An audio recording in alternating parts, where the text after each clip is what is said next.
obviously for me, this is quite a privilege to be here today under some difficult circumstances, but as a professional moving forward, getting this team in the right direction. I know, yesterday Doug had a conversation with you, had a conversation with the players. The directive to myself is pretty simple. The message to the players is going to be simple. We got to get playing better hockey here moving forward. Let's get nasty on a Thursday. It's the Fastlane on 101 ESPN. It is game day. Blues Senators tonight. Pregame starting at 6 o'clock. Oh, Vladimir Tarasenko is back in the house for the Ottawa Senators. Sure is. Yeah. Gonna be good to see him, huh, Jamie? Oh, yeah. Old 91? Yeah. Okay. That was Drew Bannister, the interim head coach for your St. Louis Blues after firing Craig Berube. Today we're going to turn the page, okay? Today we are going to look forward. Yesterday we did a lot of the breakdown, a lot of emotions about the firing of Craig Berube. If you missed any of that, I suggest you go back and listen to the podcast. We do appreciate it anytime anybody goes back. But if you want our thoughts on the firing of Craig Berube, we spent nearly 4 hours yesterday talking about it. So we are just a heads up, an FYI on this. We are going to look through the windshield today, not the rear view mirror. Oh, look at you, Jelly Roll. We appreciate, yeah, oh yeah. Guy's a stud. That's what he said. That is some words thing. He goes, you got to be looking through the windshield, not the rear view mirror. Why do you think the windshield's so much bigger? He's right. It's not wrong. Jelly Roll's got some jams. Well done. I didn't even mean to do that. You didn't? No. I would have liked it if you did. I actually meant that I like a lot of his songs. Yeah. Anyways, Drew Bannister, you know him. Yes. You played against him. Yes. You know his career both as a player and a coach, Jamie. Mm-hmm. What's like his first thing? Well, in talking to Drew Bannister today, when you come onto the scene as a new coach in any sport in season, especially hockey or baseball, I think it's so difficult just because you have so many games and so little practice time. Baseball would be nearly impossible, although the game's a little slower. Maybe, I don't know. Speaking out my butt a little bit on the baseball, because I've never managed or played professional baseball. Yet. Correct. Mo, I'm still available. But when it comes to NHL hockey, like Drew Bannister hired the other night following the game. Mm-hmm. And then yesterday spent the whole day traveling here. Today he's on the ice for a pregame skate. Play tonight, practice tomorrow, play Saturday. How much can you change quickly? It's very difficult, right? So Drew Bannister this morning talking to local media, including myself. I call myself media. Look at you. Look at that. Getting a big boy. Mm-hmm. All right. He was asked about his number one priority for the Blues, and here's what he said. I haven't had a ton of time, Jamie, being able to sit down with the staff member and go, over every system. And to be honest with you, like I said, I don't think it's something that we're going to blow up. I'm sure there's going to be questions about the specialty teams. That's a big part of the game these days, and obviously the specialty teams here, and especially the power play, has struggled. If you watched this morning, we were out early. We were doing our touches. I think that's something that's going to change here a little bit more until we get to where we want to be. The structure of the game, I don't think it's that far off of where it needs to be. I'm going to make some changes myself as I get more comfortable. I think for me, I have to take a step back and observe a little bit too over the next 7 to 10 days and see what needs to be done. But it still won't change the directive of we have to be a much more highly competitive team, and also the accountability process is going to come starting today. So what I liked about what Drew Bannister said, go ahead, Anthony. Well, just one quick question. Yeah. I know he's from Canada. You're from Canada. Yeah. Specialty teams? Is that a thing? Yeah. It's power play, penalty kill. What? Football, it's like punting, kicking, kick return, specialty teams. Isn't it just special teams? No, they're specialty teams. Yeah. Especially in Canada. Correct. Like in the CFL, the specialty teams go on usually on third down, not fourth down. Yeah. Go ahead. Yeah. Thank you. So what I liked I'm right there with you, Anthony. Yeah. Thank you, Marshy. Welcome back. What I liked about what Drew Bannister said there was that he is focused on one specific area, because this is the point that could be overwhelming for any coaching staff, let alone one individual coming in, is looking to fix everything immediately. You can't do that. Yeah. And Anthony, I told you in the office before the show, I said, it's like going into a brand new business. You've been hired as a consultant or a new CEO of a company. The company has been hemorrhaging money. They don't know what's going on. They got great sales, but they're not making money. Your job is to come in for 7 to 10 days to 2 weeks and talk to everybody, from the bottom ranking person to the top ranking person in your company here, hockey team, and find out what they think is going on. Then you dive in, check the video, check the stats, watch the games, and before you can make any astronomical changes to whatever you're doing, you have to find out what's broken first. And I think that Drew Bannister having that very disciplined mindset bodes well for this team. And the number one thing he identified was the power play, really. He's right. And in talking to Drew Bannister, he's like, if the power play can score a goal a game, which is, it's a lot to say a goal a game, but if it can, think of the games you're winning. Over the course of the season so far, how many games where your power play failed to score one goal would that one goal have made a difference, either to tie the game and get a point or win the game and get 2? There's a lot. You might have an extra 6 or 7 points right now in the standings. So I think it's smart for him to address that there's a deficiency right now. And as far as the touches go, when he talks about that, all that means is he had both power play units on the ice early, and they're just zipping the puck around, becoming familiar with where each guy is positioned. No resistance. It's not meant to be competitive at that point. It's meant for execution, moving the puck quickly, thinking of plays that they can make without resistance. And then at the end of the skate today, they had full penalty kill, and the penalty kill was instructed to go hard. And Drew Bannister's message through that is, we're going to compete in practice, and for our power play to get better, the penalty kill has to push them. So that when the game comes around, it's not like, oh my gosh, this is difficult. It's more like, okay, I'm used to this. And the power play was much better this morning. Don't know if it was a coincidence. Don't know, if it was whatever. But they had set plays. Robert Thomas was on his one-timer side, which he should be all the time. Braden Shen on the other. Oscar Sundqvist in front of the net, popping up and down for deflections and one-timers. Very organized. And it was successful. They had like 3 goals in the power play practice this morning. Oh, let's practice it. Let me tell you something. They haven't scored a whole lot of goals in the game. And they haven't scored a whole lot of goals in practice because I've been there. Watching this on a daily basis and watching the power play, and the power play not having any results in practice either. So if we're going to look to move the needle here just a little bit, at least practice looked better today. Better execution, better opportunities. And just to kind of drag it back to the beginning of this all, it's the head coach coming in here with a very specific direction in mind. And he talked extensively about using his staff, leaning on Steve Ott, leaning on Mike Weber, leaning on the leadership group. The leadership group is huge for him. And we'll get into that later in the show. But it's the first time where there's going to be a lot of skin in the game for this team.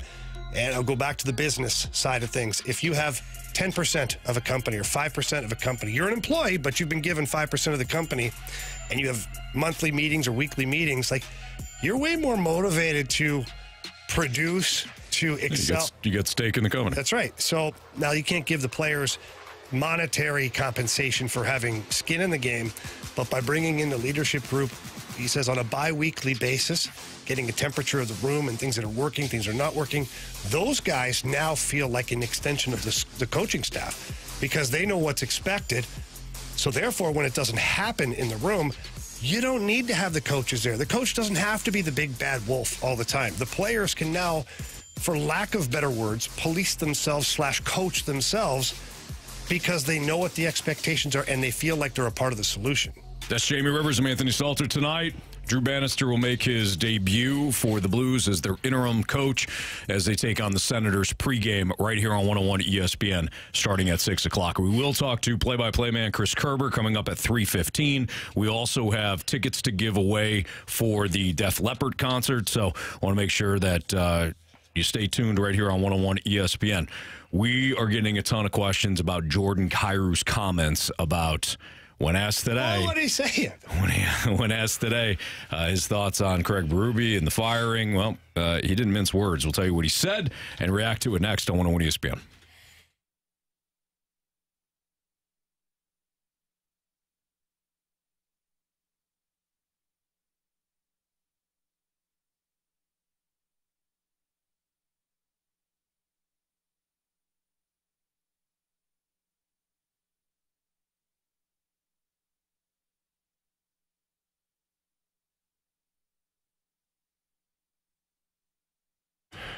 Anthony, FanDuel is America's #1 sports book, and that's because they have incredible promotions all the time. Whether you're an existing customer or a new customer, they've got you covered. And right now, new customers can get $150 in bonus bets with any winning $5 money line bet. So we've talked about this a lot. FanDuel's had this going for a few weeks now, that all you have to do is bet $5 on the NFL team that you pick to win the game.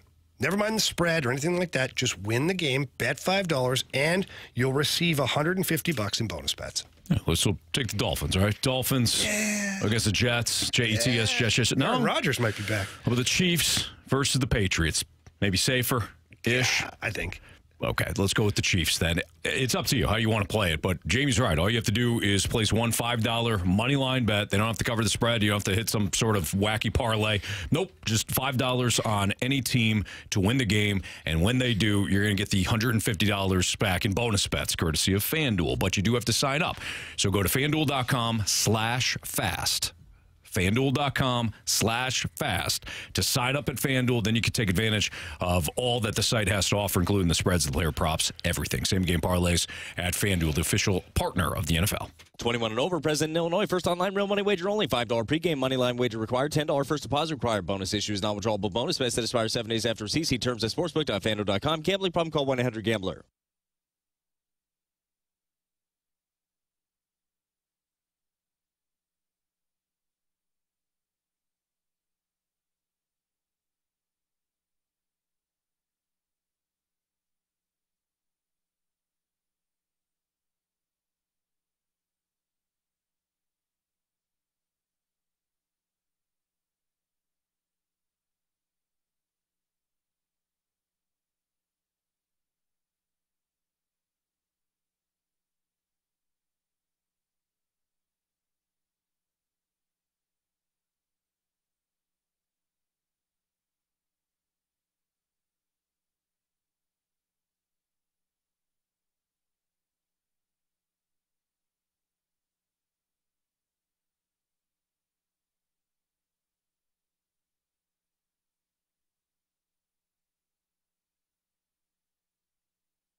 Notes and nuggets. It's time for the Rutherford Report with our Blues insider, Jeremy Rutherford. Brought to you by Scott Lee Heating Company, a proud Mitsubishi Electric Elite contractor.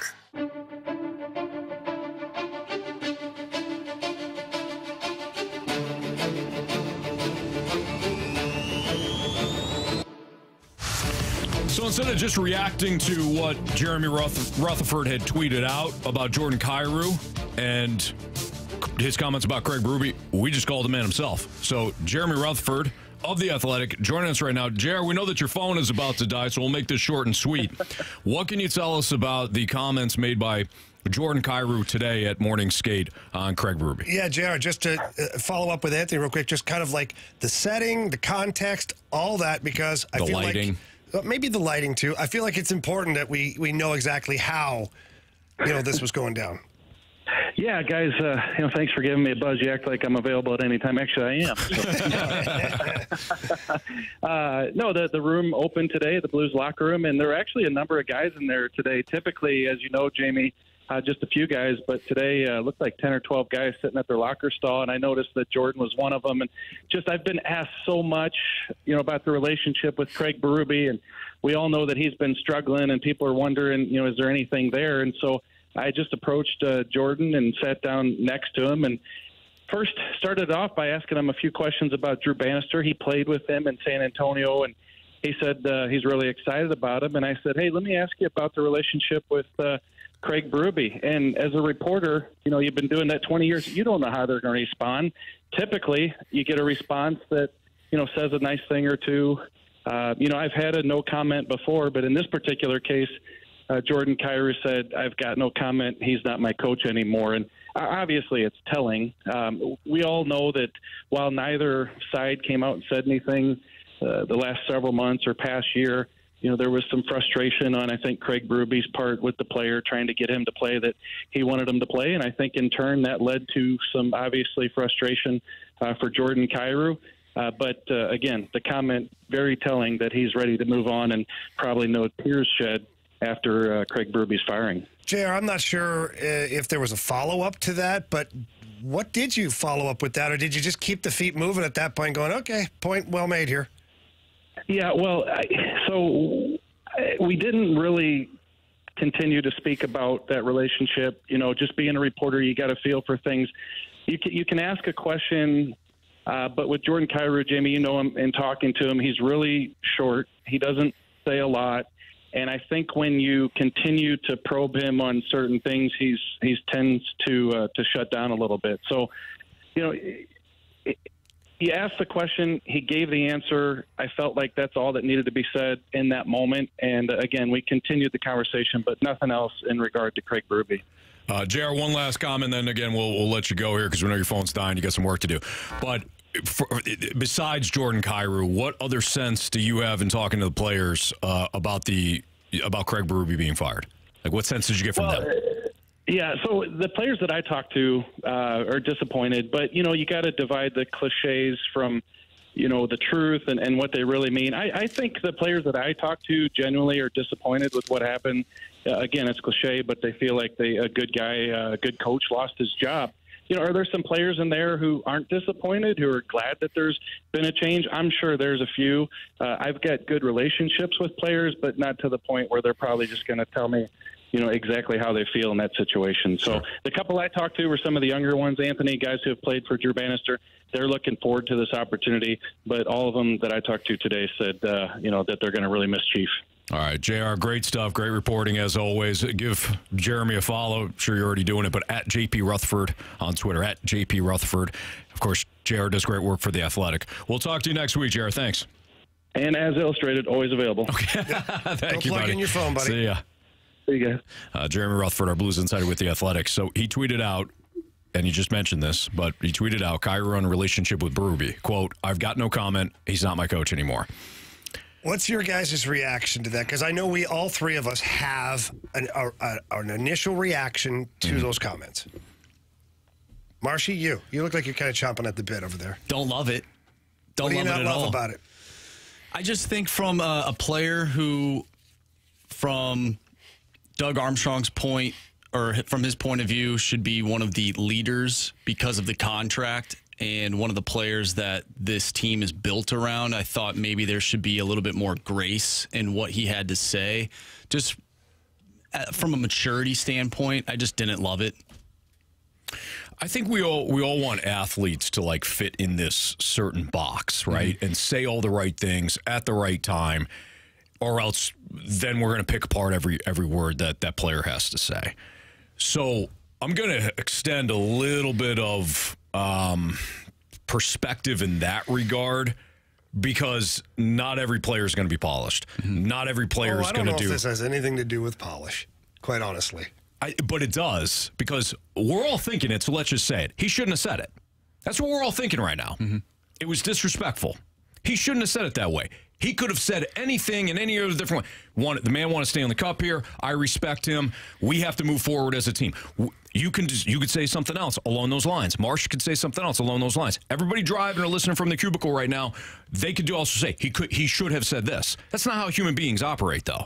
So should he have said something differently? Absolutely. Could he have? Absolutely. Could he have not stepped in this? Absolutely. But this is my point. We're all created differently. So Kyrou is probably just being honest about the situation. It's telling. I think it speaks to his immaturity. I agree with Marsh. But I think we could pick apart anything anybody says. We did it with Mahomes for 48 hours. We could do it here with Kyrou. We could do it with any athlete. I'm going to extend a little bit of perspective from that regard. Should he have said it? No, he shouldn't have. But at some point, you have to have some accountability for what you say and do. It's the bottom line. And I don't like it just from the standpoint of I have always been a person that if I won't say it to your face, then I probably won't say it, which is why there's things that I say on the radio and stuff. Like, I would say it to players' faces, coaches' faces. I'm not here to insult them. I'm not here to make them feel like crap. Sometimes people make bad plays, have bad games, make bad decisions. Yeah. And this was a bad decision for Jordan Kyrou. Nowhere did he need to word things the way he did. Now, is he as polished and mature as he should be? No, he's not, obviously. But you know what? Like, take a step back for a second. Is my advice to anybody, any kids or young people who are listening right now, if it's a question that you feel paints you into a corner, take a second. Pause, 2, 3. Think about it for a second. Evaluate it. Nobody's got a shot clock on you. Mm-hmm. You know, and answer it honestly, but honestly in a way that is like, you don't have to cause controversy. And this now, these comments, although probably very innocent for Jordan Kyrou, he probably thought to himself, hey, no comment. He's not my coach anymore. I'll translate that for you. I really don't want to talk about it. And he's not the coach anymore, so why are we talking about it? Like, let's move on. Is that how you would really translate it? Or do you want me to give it a spin? No, I'm trying to translate from a media standpoint, not the actual athlete's thoughts. I don't think him and Craig Berube had a great relationship. Clearly. Okay, but I also had some crap relationships with some coaches,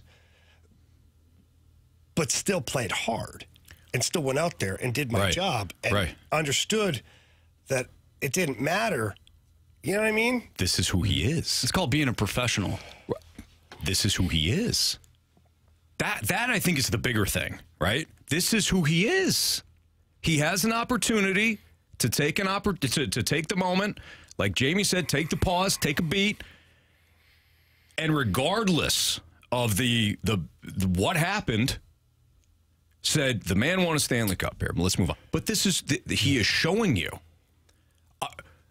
The late, great Dan Reeves used to be on our airwaves all the time. He had a relationship with our former producer, Dan Betlock. Historically, reportedly, everybody knows him and Elway used to butt heads constantly. And we used to have Dan Reeves on a lot. And I finally took my opportunity to ask him about his relationship with Elway. Do you know what Dan Reeves said? He said, John Elway was an unbelievable quarterback. It was a pleasure to coach him. Do we always see eye to eye? No. But he made me a better coach. Because that's who Dan Reeves was. We don't have to read between the lines too much to realize that this young man is not mature. He swung and missed on this. He probably thought he was being honest, okay? But you're right, Jamie. Now there's some consequences. It's not a good look. I think I would have respected it more if he did say something along the lines of what you just alluded to. Like, we didn't really see eye to eye, but, he expected this out of me, and I did what I thought I could do to the best of my ability, and right now I'm ready to move on and see what my new coach Drew Bannister can do for my game. Sure. Something along the lines of that. We get a text to the Air Comfort Service text line 314-399-9646 from the 314. This is a great question. It says, Jamie, how would you have responded to that question had you been asked about Mike Keenan after he was fired? Okay, a couple things. One, I was asked about Mike Keenan after he was fired, because the media knew the circus that had been going on with young players of being called up and sent down and moved around and messed up and all that stuff.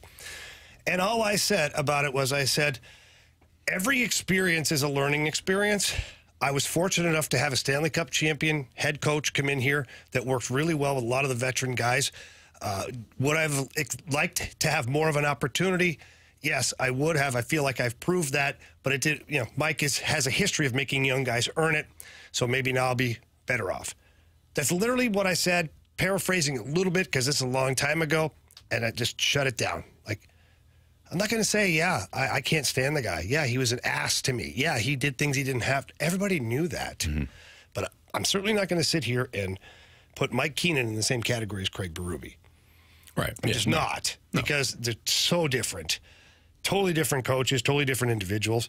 Like Jordan Kyrou, this is a moment that this is a teaching moment for Jordan Kyrou. Somebody at this point, veteran player, friend, family member, somebody has to say, okay, in the future, let's word it this way. Let's do it this way. You can get your point across without actually, hammering it home like that. And the no comment, sometimes a no comment leaves more to the imagination than it should. Very true.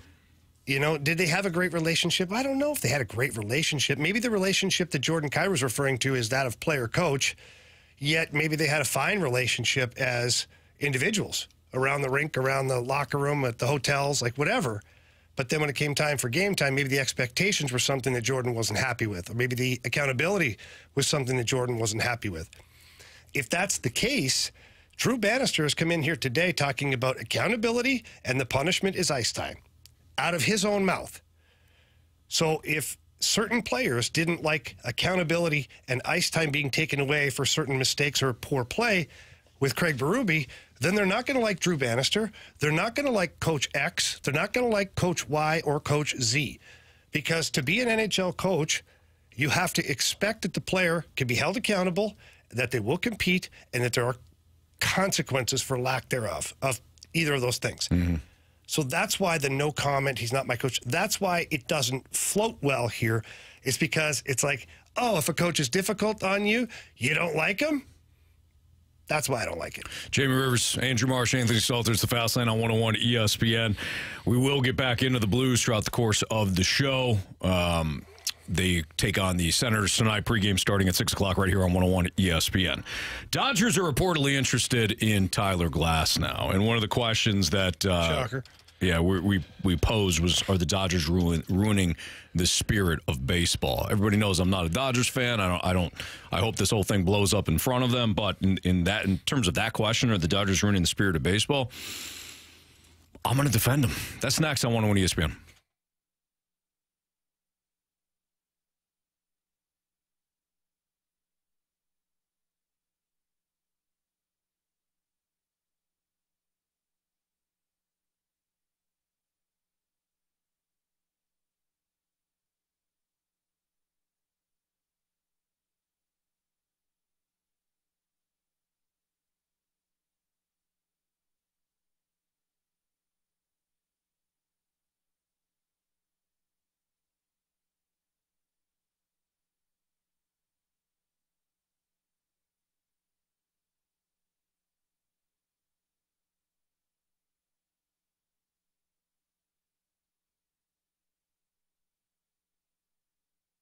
Cheap, fun. Today is your last day to get in on the Dirt Cheap Bourbon Raffle. Please visit any of your Dirt Cheap stores today and enter for your chance to win the opportunity to purchase some of the most sought-after, high-quality bourbons around. Today is the day, December 14th, the deadline. You're allowed one entry per day, per customer. Dirt Cheap offers a full selection of bourbons from single barrel to high rye to small batch, all at dirt cheap prices. And that's something to remember right there. Dirt cheap prices, but the quality and the selection is high end. It's awesome stuff over there at Dirt Cheap. They also have an app available to you. Just download the app, you get on there, and not only do you have savings in store, you can get extra savings and other specials available through the app. You can also order ahead and pick it up at the store, or some of the stores have a drive-through that you can use, and you just pull up and get out of there, and you're on your way, and you're all set for that holiday party, for the holidays with family, whatever it is. They've got great beer, great wine, great spirit selections, and the staff is fantastic. So please get over there and tell them that Jamie Rivers sent you in. Have a great time at Dirt Cheap. Enjoy their prices. Enjoy the bourbon. And remember, have fun, but be careful out there.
ESPN Sports Center.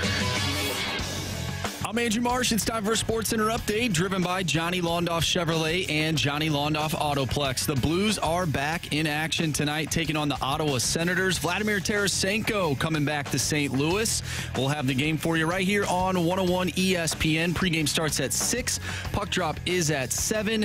Tonight is Drew Bannister's first game as a head coach for the St. Louis Blues. We'll see how he fares tonight in his Blues head coaching debut. We talked earlier with Jeremy Rutherford on Jordan Kyrou Kyrou's comments regarding former head coach Craig Berube. We'll also talk with Chris Kerber at 3:15 to get his thoughts as well. I'm Andrew Marsh, and the SportsCenter update is driven by Johnny Londoff. Find new roads and shop 24/7 at Londoff.com and LondoffAutoplex.com. Are you kidding me?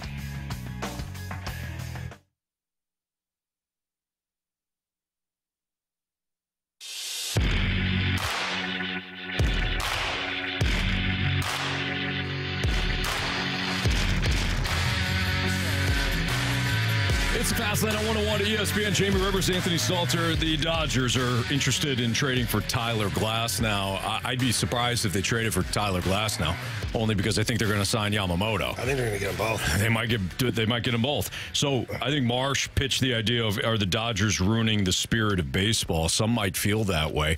I am no Dodgers fan at all. Don't back them.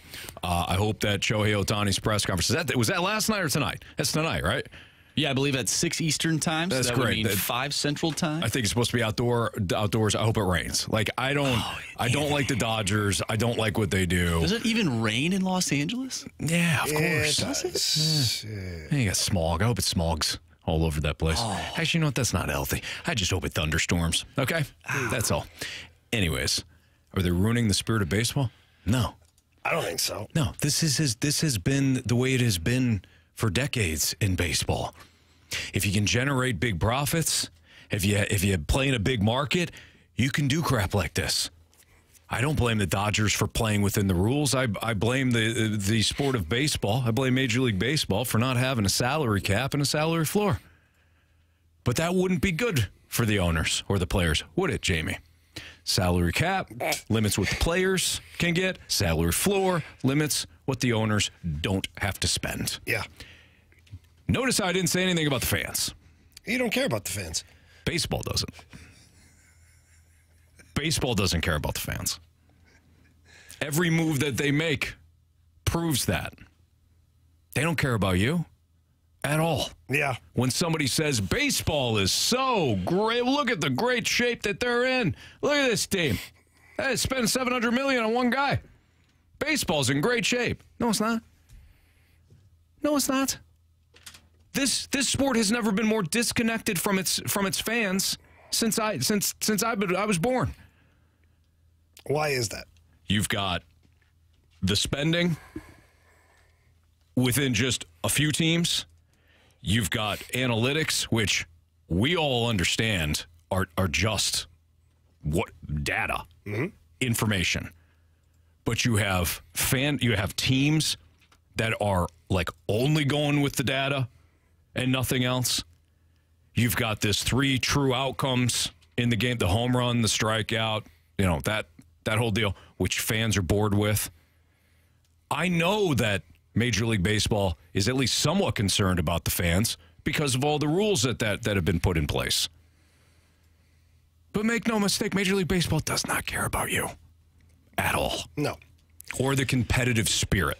So I'm not going to blame the Dodgers for it or the Phillies for it because they're playing within the confines of what Major League Baseball allows them to do. Yeah, it does get a little old, though, always having the same teams in the mix, right? I don't mean like because, is the World Series different? But it's always the same teams in the mix. Like there's 5-6 teams that always are spending, and we talk about them, and they're always successful. Now, define success. That means they win more games than they lose. So there is baseball does have a problem. The problem is parity. There really isn't a lot of parity in the sport of baseball. So much so that let's just isolate the NL Central. For years and years, all you had to do is have an average to good team to win the division. That doesn't tell me there's parity at all. It means that, you got a weak division, so these teams don't have to spend. They don't have to try and keep up to the Dodgers or the Mets or the Phillies. They don't have to. Just do enough. Because just get in. You just got to get in the playoffs. You get your couple of gates. You're all happy, big, fat, and happy with that. Okay, we're good. And if we win a couple of games, well, you never know. So there is a problem with the sport of baseball. The players and the owners at some point are going to have to work together to solve that problem because there's only a small percentage of players that are going to play on those big market teams and make that big market money. The rest of the players, at some point, will become victim to smaller market teams and less money and less wins, less competitive baseball. And I've always said this before, the top floor, the penthouse players, we'll call them, are all the way up here. They're disconnected from the middle floor, and they're certainly disconnected from the bottom floor guys. They have no idea that penthouse, that hotel even has a basement. They have their own elevator, so they don't even know there's another floor. They don't even know it exists, right. Which is a problem for baseball. And, hockey had the very same problem. I played on a Detroit Red Wings team that spent $95 million in payroll one year. And we played against the Oilers that were $27 million. What do you think happened? You probably took them to the woodshed. We did. Okay? And there were a number of teams that were like that. So the sport of hockey had to correct itself with a salary cap. Mm-hmm. Now, that came with a full season being lost to do so. Now, the owners still look for loopholes and still look for ways to cheat their own system. Don't get me wrong. But it has created more parity from a percentage standpoint of teams that can win on any given night. Does baseball have to look into something similar? The owners probably, as much as the owners say we need a salary cap, the Dodgers don't want a salary cap. The Mets don't want a salary cap. All the teams that are spending big right now, they don't want a salary cap. You know why? Because they can outkick the coverage every time. Sure. If they want to on any given player. And the bottom feeders don't want a salary floor. Correct. Because they don't want to spend as it is. So you have a mess, is what I'm saying. I agree. You've got the top-tier players that don't want a salary cap, and you've got your mid-tier players that some of them would like to have it, some of them would, and your bottom players, your role players, they would love the salary floor because that means everybody makes more money. I know, I was one of those guys. Right. Coming out of 2004, I got a $200,000 raise because league minimum went up that much. Sure. I was like, hey, it's all right.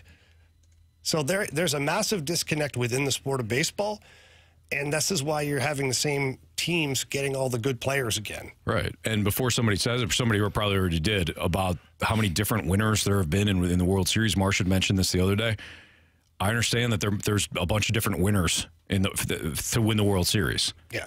Check the top 4 teams. Check the top 6 teams. How much every did the year. Rangers spend? Texas Rangers. Well, I'm not even talking about spending. I need to know for a text that just popped up. Because somebody's like, what the hell is he talking about? The Mets didn't make it. The Yankees didn't make it. The Padres didn't make it.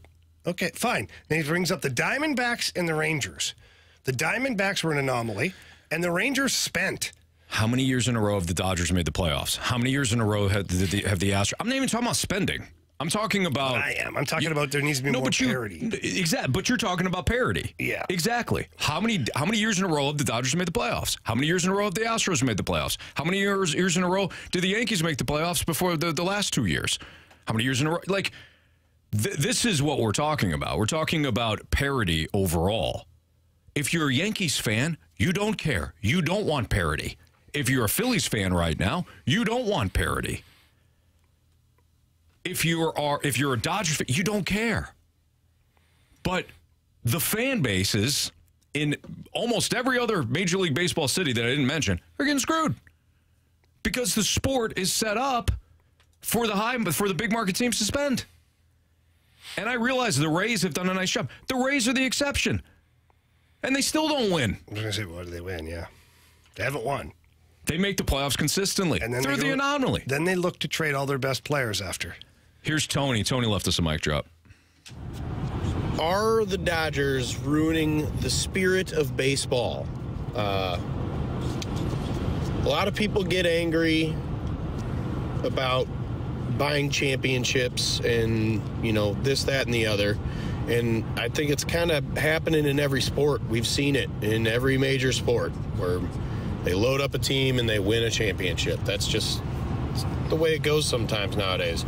Now, is that ruining the spirit of baseball? No. I think putting together one of the most exciting rosters in the history of the sport is propelling the spirit. It's putting it out there. More people are going to be watching the sport because you have a lineup with so many MVP caliber and actually 2 MVP winners.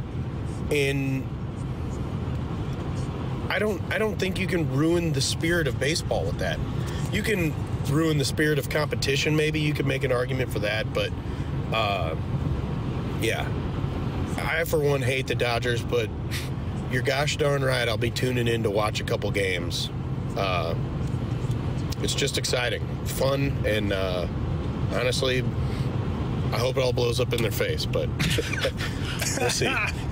Tony, I agree with you. I don't think like I said, I don't think the Dodgers are ruining the spirit of baseball. They're operating within the confines of baseball. I will say this, though. The majority of the people will not be watching. How do I know that? Look at the World Series ratings. If you look back at the World Series ratings, some of these World Series ratings don't compare to a Sunday night football game. No, or a Thursday night football game.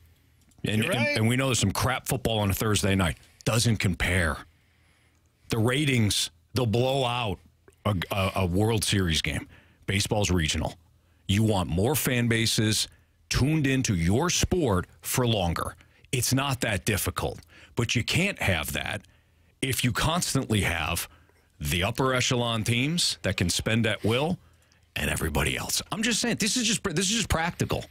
Do you think that baseball needs those upper echelon teams to be in the World Series? Because at least this past World Series reminds me of the NCAA tournament, how at first we root for the underdogs, right? We want the underdogs to win. And then you want the blue bloods. And then you want the blue bloods when it really comes down to the Final Four. Right. Because then people sort of start tuning out because their favorite teams, or not their favorite teams, but the big teams across the country aren't in the national tournament. Like, I didn't really care about UConn this year, even though they're a pretty big basketball school. Yeah. I didn't really care about UConn. But you cared about my pick. Yeah. The one-on-one ESPN bracket challenge. I picked UConn. Yeah, I mean, that was... Thanks, buddy. I was really, really thinking about it. Yeah, Thanks, I was. Yeah. Anthony, real quick before we cut out here, because I know we're up against it. We had a text from the 210 says the MLBPA is in the way of parity. I agree. I disagree. They won't agree to a cap in order to get the floor. I agree that they're part of the problem, but the other part of the problem is the rich teams. They don't want the salary cap either. Mike Ilitch, the Detroit Red Wings owner, he voted against the salary cap in the Board of Governors meeting. He was one of 2 owners in the NHL that voted against it. Why is that, Anthony? Because he had a super team. And he could just buy whatever the hell he wanted. He could spend. Yeah. He could probably spell. So the Dodgers, the Yankees, all these teams, they'll never want a salary cap, and neither will the MLBPA. So that will create enough traction to where you may never get a salary cap of any kind. Jamie, I completely agree with that. We won't. All right, what's trending is next in the Fast Lane on 101 ESPN.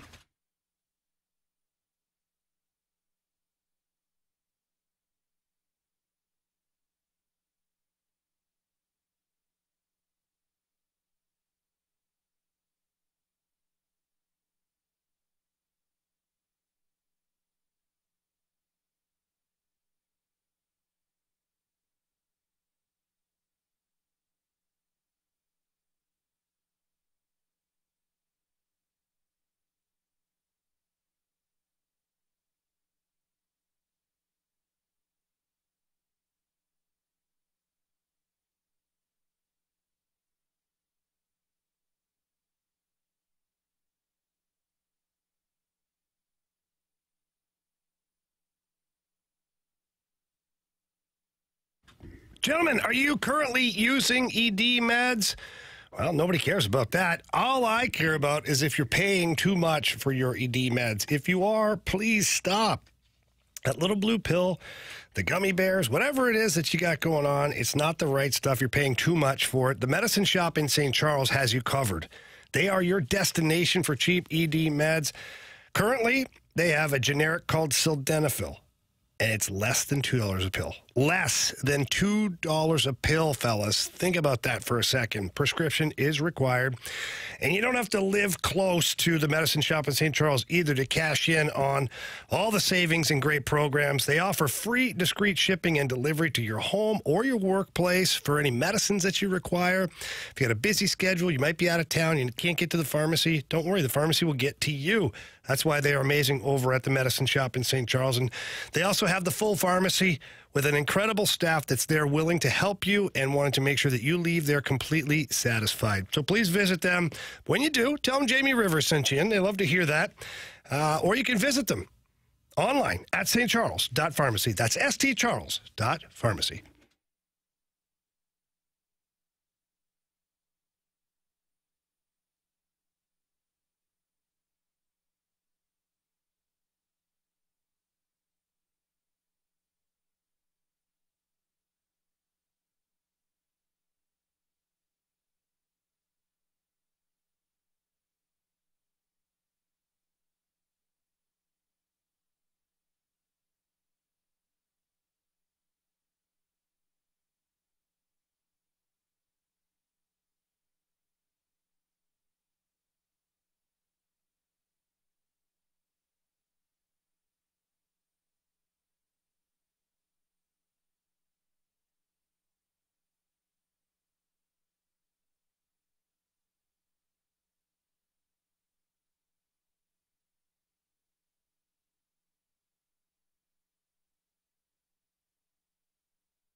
What's trending in the world of sports? The Fast Lane has you covered. What's trending now? Brought to you by Goodwill. Donate to Goodwill to win a magical Polar Express staycation.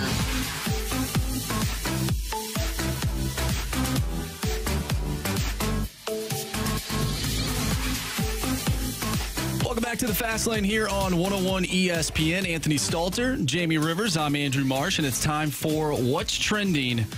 Gentlemen, of course, we got to talk some NBA today.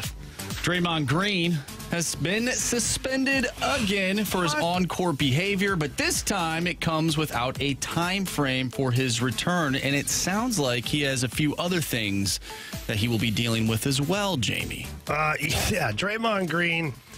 Well, he's got a history, let's just put it that way, from punching his own teammate in the face to boot stomping a guy. Oh, yeah, I think he tried to choke him, or he did choke him.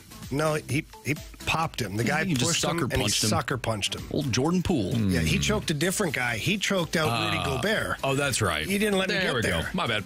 Rudy Gobert wasn't his teammate at the time. No. So, if you let me proceed, it'd be just fine around here. Anyways.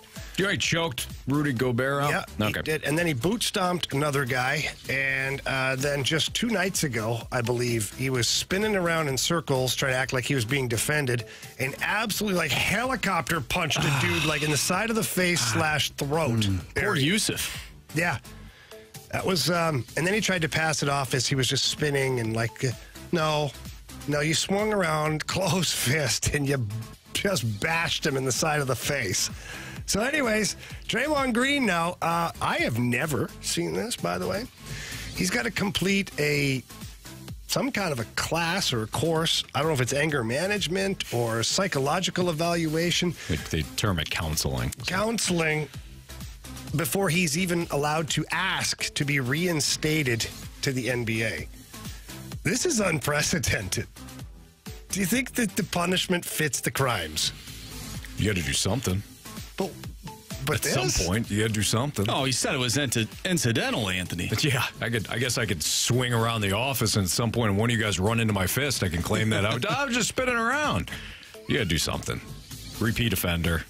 I mean, I really don't care one way or another. I'm not like gonna die on a hill like, oh, this is what the NBA should be doing. You got to do something.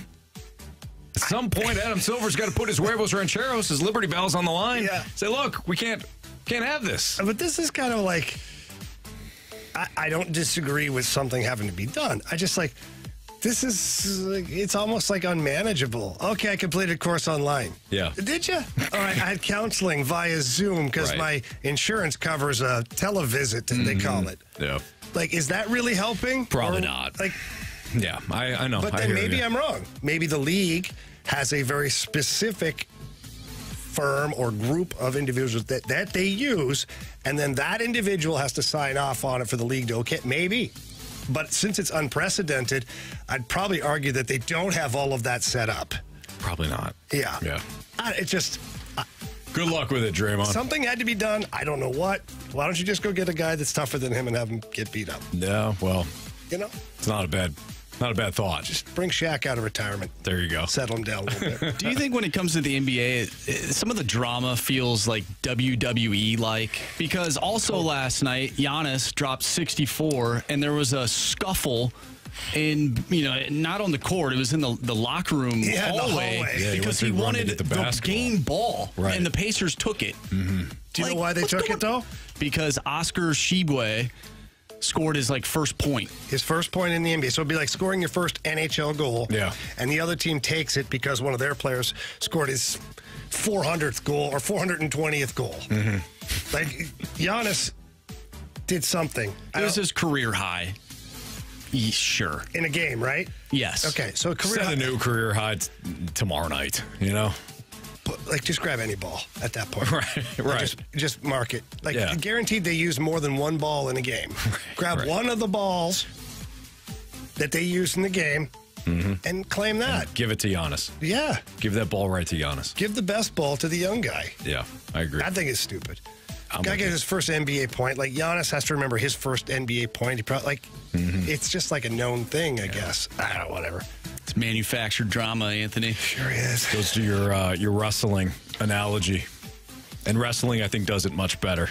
So, hey, you could join in on this in the spirit, the holiday spirit, by helping 101 ESPN support Operation Food Search throughout the month of December. We've partnered with STL Shirt Companies to offer a special 101 ESPN online merch store this month, offering 101 ESPN T-shirts, hoodies, hats, and more. Plus, we brought back some of your favorite designs, including the Dunk shirts, Be Patient shirts, and Jamie Rivers and Brad Thompson jerseys. Order any 101 ESPN swag during the month of December, and proceeds from all sales will go to support Operation Food Search. Visit the 101 ESPN online merch store now at 101ESPN.com, powered by McBride Homes. NFL stock market next in the Fast Lane on 101 ESPN.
.304, your time check is brought to you by Clarkson Jewelers, an officially licensed Rolex jeweler, with Jamie Rivers. I'm Anthony Stalter. Here's Andrew Marsh with our NFL stock market.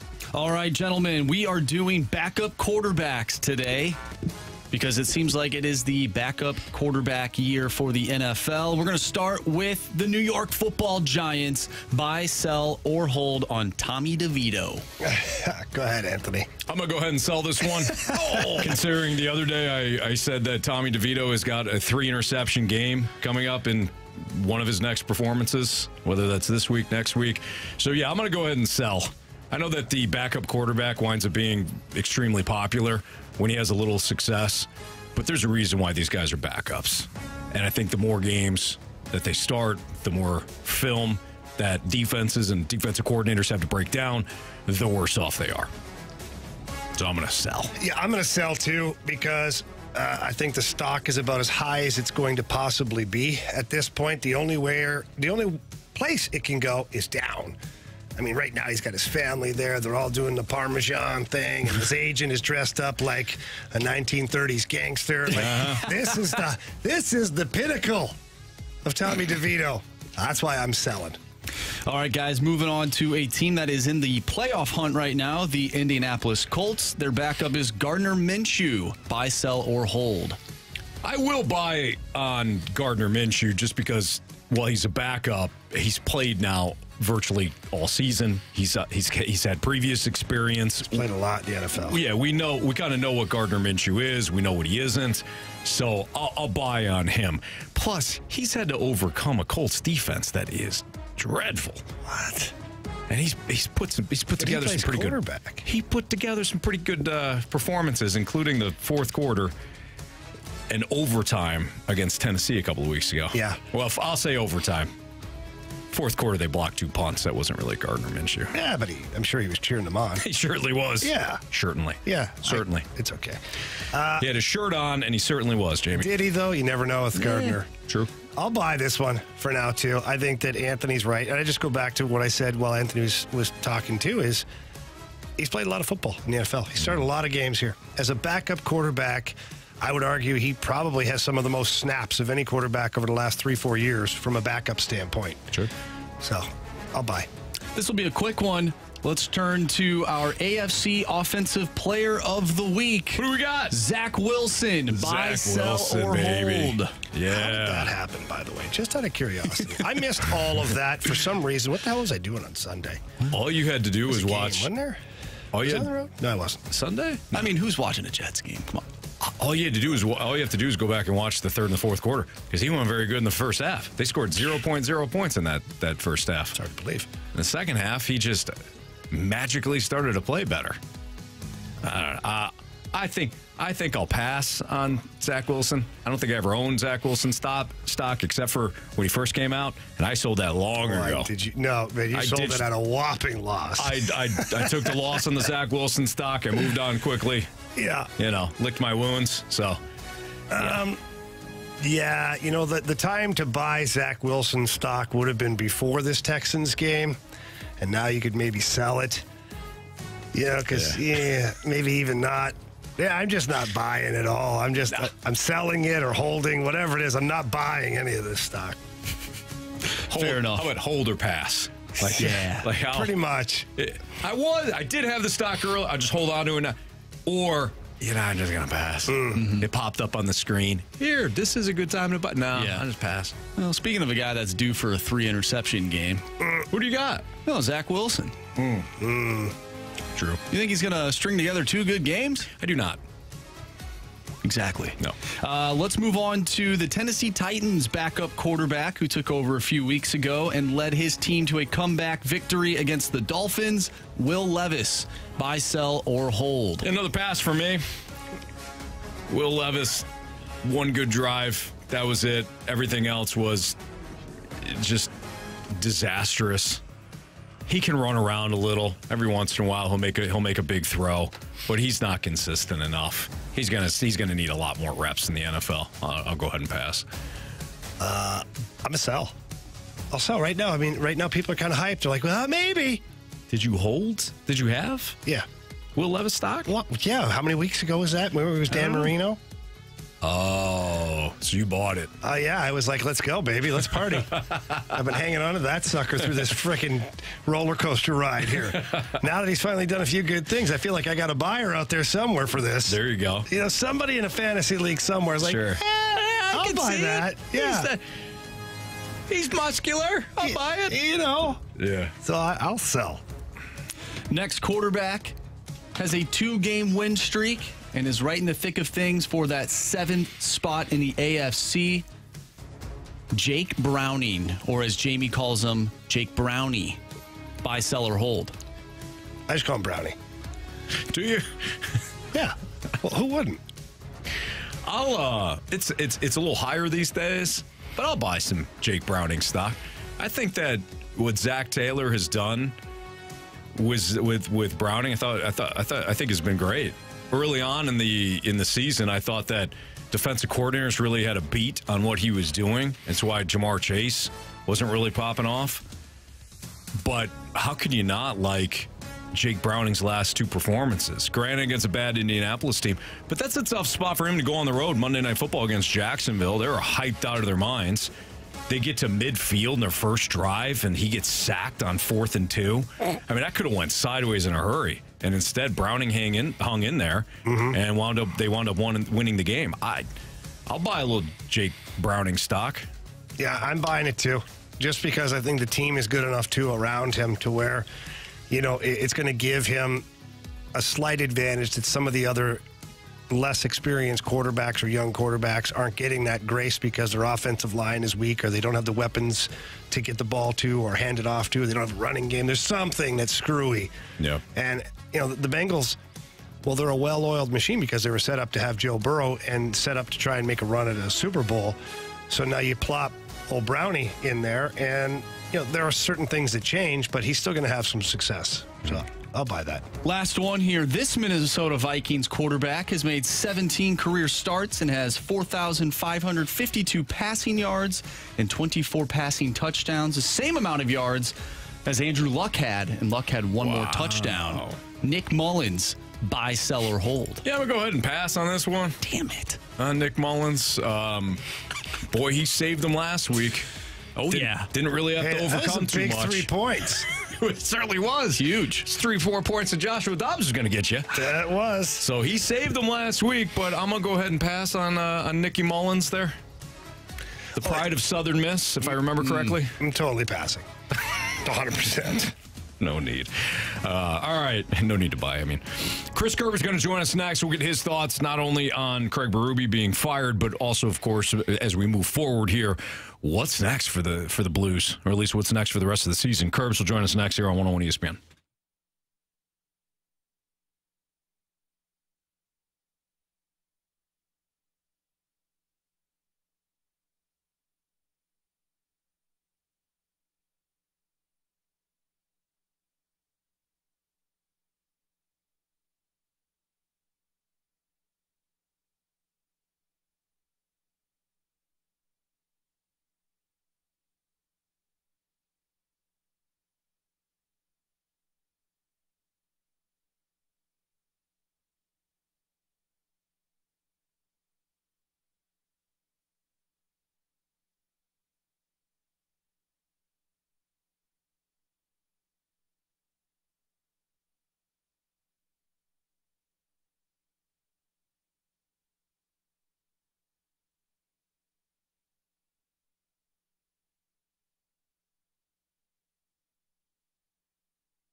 Inside with the voice of the Blues, Chris Kerber. Brought to you by Scott Lee Heating Company, a proud Mitsubishi Electric Elite contractor.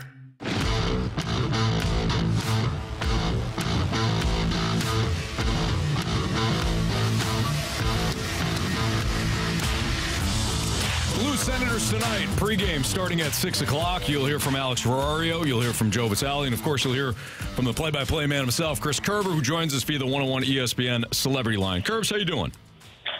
Anthony, I'm good. Hey, are you guys at all like are you guys kind of like bread loyal? Like when you have sandwich meat bread at home, like you have your go-to loaf of bread? Yeah. Do you? I mean, mine's like whatever's available because I've got 4 kids of my own. Girlfriend's got 2 kids, so 6 kids on any given moment. It's basically whatever you kill, you can eat. So whatever bread's available, I grab. Okay, see, I'm with you on that. Totally understand that completely. Like, but I've always been a whole wheat guy. My mom was on the nutrition long before it became a trend, right? When we were kids. So if sugar was in like the first 4 ingredients on a box or high fructose corn syrup, it was never in our house, that kind of thing. Well, we had so I grew up on whole wheat bread. And so I go to make a sandwich today, and I got one of my daughters, she convinced me. So it's like this white, thick Italian bread, and it just totally changes the sandwich. I mean, like you said, it's kill what you can eat. So I'm eating it, and it's not bad, but I'm like, it's just not my whole wheat bread. I'll tell you what, that white bread taste, I haven't had it in ages, man. That's a different experience at the house. You know, Kerbs, I respect you. I really do. But if you're going to trash Italian bread, I don't know if we can continue this conversation. This is not your classic kind of Italian bread. This is like that highly processed bag. Just okay. All right. Okay. Yeah. Anthony's okay. Yeah. Now. All right. Start to throw the hands around here, Kerbs. Good. All right. All right. What's on your mind hockey-wise? Nothing's really going on there. Is it? Kind of a slow week. Boring. Kerbs, I'm sure you've been asked both personally and professionally and on these airwaves even, but our audience has yet to hear you talk about the firing Craig Berube. I'm sure it's tough because you had a great relationship with Craig, and you also, I saw your tweet yesterday, I thought it was well said about moving forward too, and about the expectations that the club has. But what was when you first heard the news, what was your reaction? I was bummed. My first reaction was, and Jamie will tell you, when you can kind of sense whether something's imminent or not is another story, but you can sense where that becomes one of the possible solutions to an issue. And you kind of started to get that sense a little bit. Having said that, when I got the text that said this is happening, I was really bummed. Bummed on a personal level because I thoroughly enjoyed going to the rink, seeing Craig Berube, talking with him, seeing him on the plane in the hotels, all those places. Such an amazingly positive guy, and just how he approached everything. And guys, and man, we've been doing this a long time. He more than any coach I've ever worked for, and that's not knocking the other coaches, but this guy understood every job and every role that everybody in the organization had to do, and he treated everybody with amazing respect. There was none of this, I don't have time for you because I'm the head coach and I need to figure out a power play, right? It was if he was needed, he said yes, and he was there. And I shared this story, and we have casino night. We have there's 2 or 3 nights a year where the whole team is asked to be there, a season ticket holder party, that kind of thing. Okay. He is the first head coach who had his entire coaching staff show up at each one of those events, all of them. I even asked him about it. I said, I haven't seen this before. Like some assistants might show up. This guy didn't. That kind of. He said, no. He goes, I believe that if we asked our players to do stuff like this, we should be there too. And the entire coaching staff, his whole tenure, has been at casino night, at all these different events.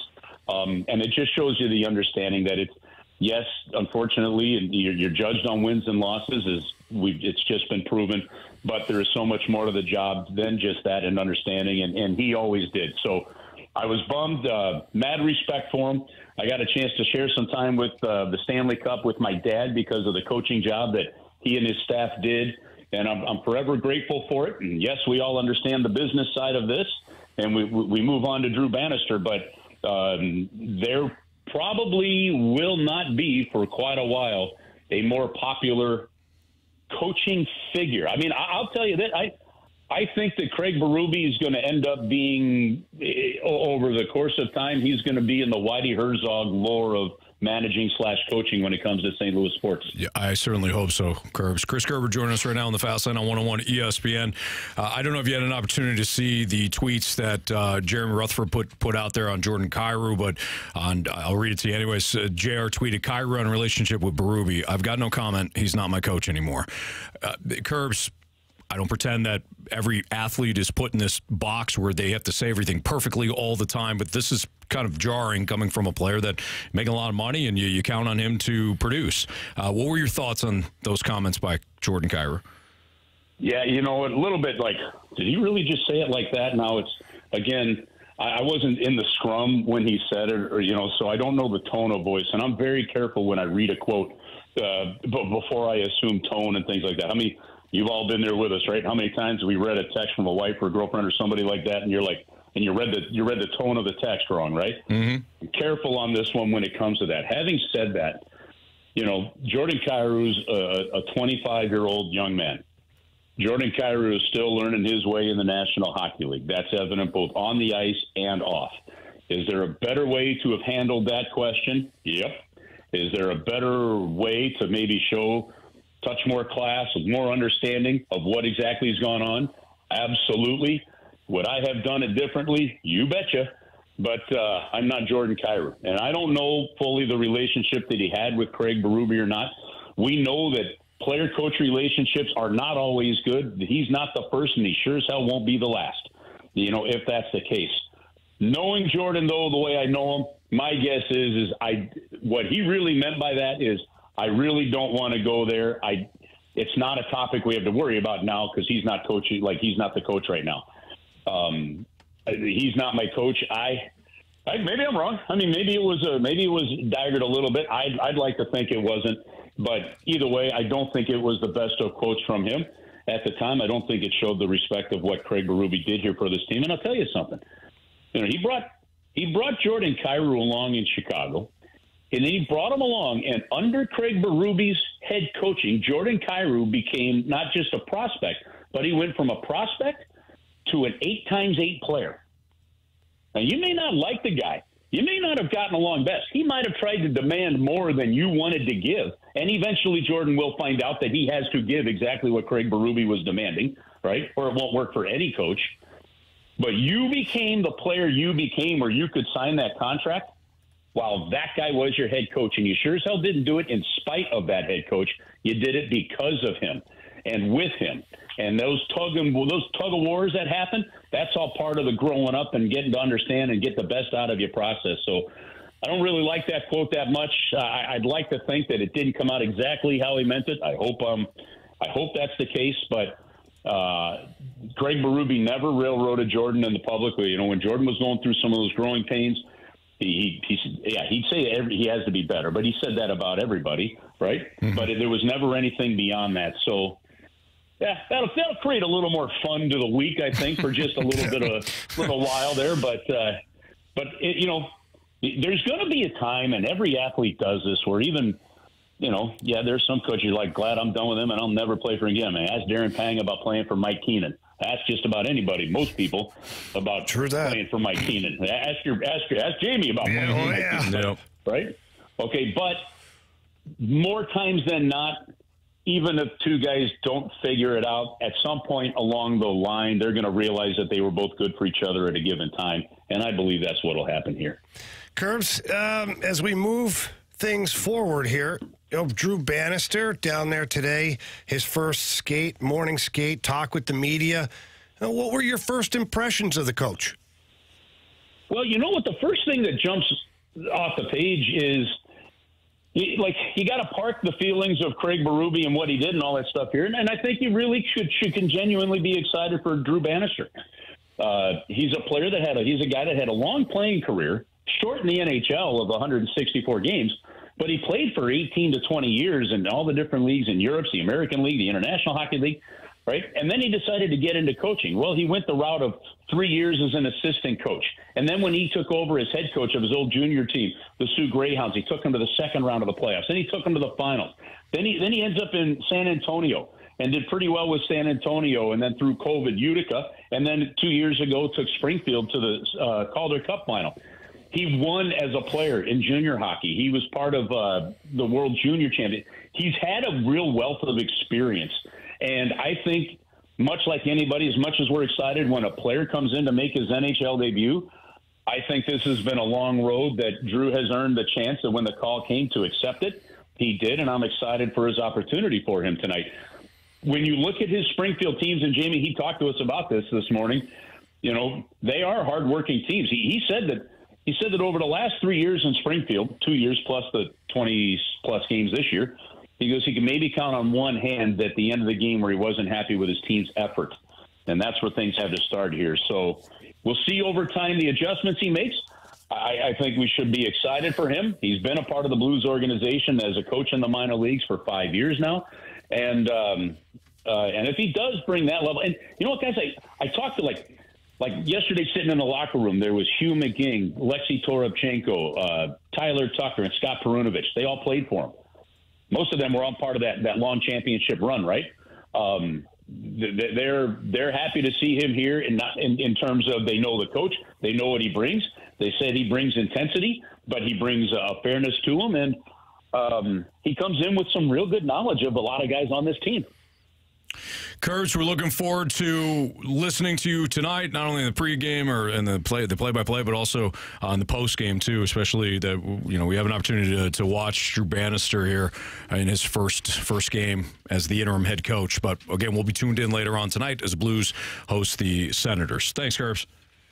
All right, guys, thanks. And hey, if anybody wants a little more reaction, I sat down with Bernie Federko and Joe Vitale yesterday after the press conference, and their thoughts and reactions to the coaching change are part of the last curbside episode that was put up on the podcast. So excellent. Fans can check that out if they want to take in a little bit more. Yeah, no doubt. Thanks, Kurtz. Okay, guys. Have a great time. See you at the rink. You too. See ya. That's Chris Kerber here in the Fast Line on 101 ESPN. We have Prove Me Wrong. If you want to do a Prove Me Wrong statement that you want to hear Jamie and I try to defend or oppose, I should say, send it into the Air Comfort Service text line at 314-399-9646. Again, we got Prove Me Wrong next.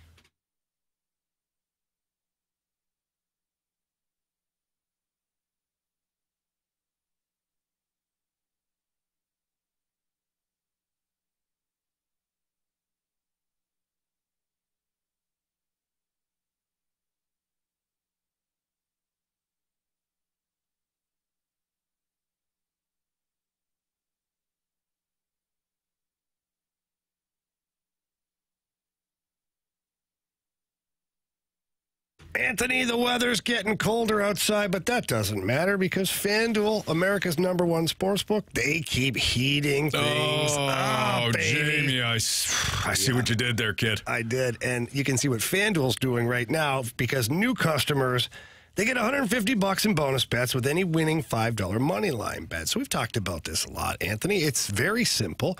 You take $5 and you bet it on an NFL team to win the game. That's it. No spreads, nothing, no whistles, no bells, just win the game. And when you do that, you get $150 in bonus bets, courtesy of FanDuel. And then you can use that money however you want to at FanDuel. Spreads, player props, the same game parlays. It's up to you, but you do have to get signed up. That's how you get started. So go to FanDuel.com/fast. Again, FanDuel.com/fast, and then you can take advantage of the offer that Jamie just threw out there. Pick a favorite that you like, throw $5 on it, and when you win, you get the $150 back in bonus bets. Courtesy of FanDuel, the official partner of the NFL. 21 and over, present in Illinois. First online real money wager only. $5 pregame money line wager required. $10 first deposit required. Bonus issues not withdrawable bonus bets that expire 7 days after receipt. See terms at sportsbook.fanduel.com. Gambling problem, call 1-800-GAMBLER.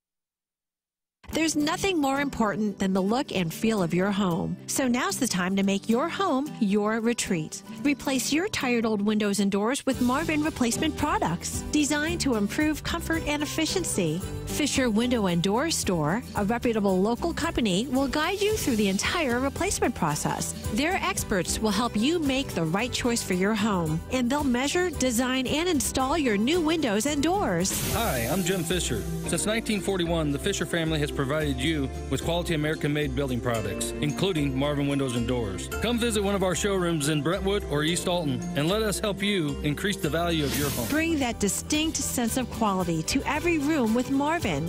Visit Fisher Window and Doors' huge, newly remodeled showroom in Brentwood or Fisher Lumber in East Alton, Illinois. Quality and comfort starts at Fisher Window and Door. Online at fisherwindow.com.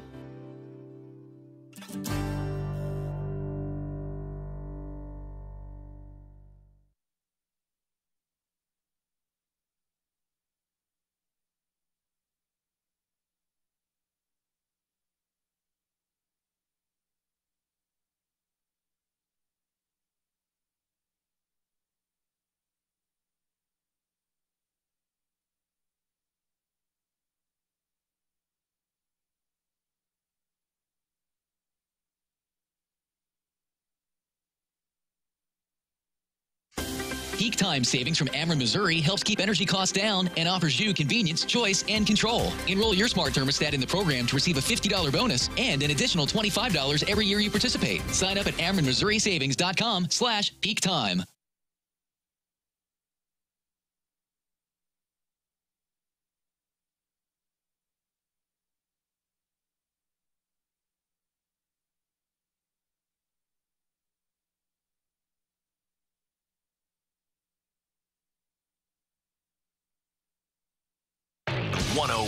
ESPN Sports Center. I'm Andrew Marsh. It's time for a Sports Center update brought to you by Saliga Heating and Cooling. The Blues are back in action tonight, taking on the Ottawa Senators. Pregame starts at 6. Puck drop is at 7. And you can catch all the action right here on 101 ESPN. Tonight is Drew Bannister's first game as the Blues head coach. He'll be behind the bench. We talked about what the Blues will look like under Bannister earlier today. If you missed that, make sure you go to 101ESPN.com or check out the free 101 mobile app. You'll also hear our discussion with Jeremy Rutherford on Jordan Kyrou's comments on Craig Berube. And we just talked with the voice of the Blues right here on the Blues Radio Network, Chris Kerber, as well. You can catch all of that on the podcast or all the interviews, and it's all brought to you by Dobbs Tire and Auto Centers. We have Prove Me Wrong coming up next, so if you have a statement you want to send it our way to the Air Comfort Service text line 314-399-9646. Prove Me Wrong coming up next. I'm Andrew Marsh, and this Sports Center update is brought to you by Saliga Heating and Cooling, independent American Standard heating and air conditioning dealer.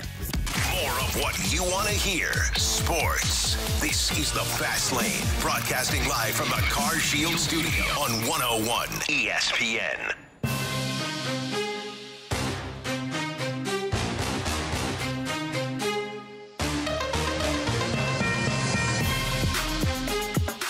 Before we get into Prove Me Wrong, we have your chance right now to score a pair of tickets to see Def Leppard and Journey with Cheap Trick on July 6th at Busch Stadium. Tickets for Def Leppard, Journey, Cheap Trick at Busch Stadium go on sale this Friday, December 15th, so tomorrow.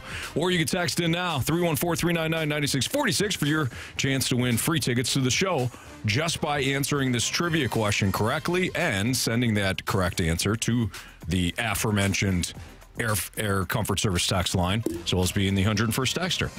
I said one quarterback has got a 3-interception game coming up in his future. There's probably more than one. Yeah, but I said specifically this one player. Specifically, you did. I said it on Tuesday, and I said it earlier today. Mm-hmm. So which quarterback did I say has got a 3-interception game coming up in his future? If you know the correct answer, again, 314-399-9646.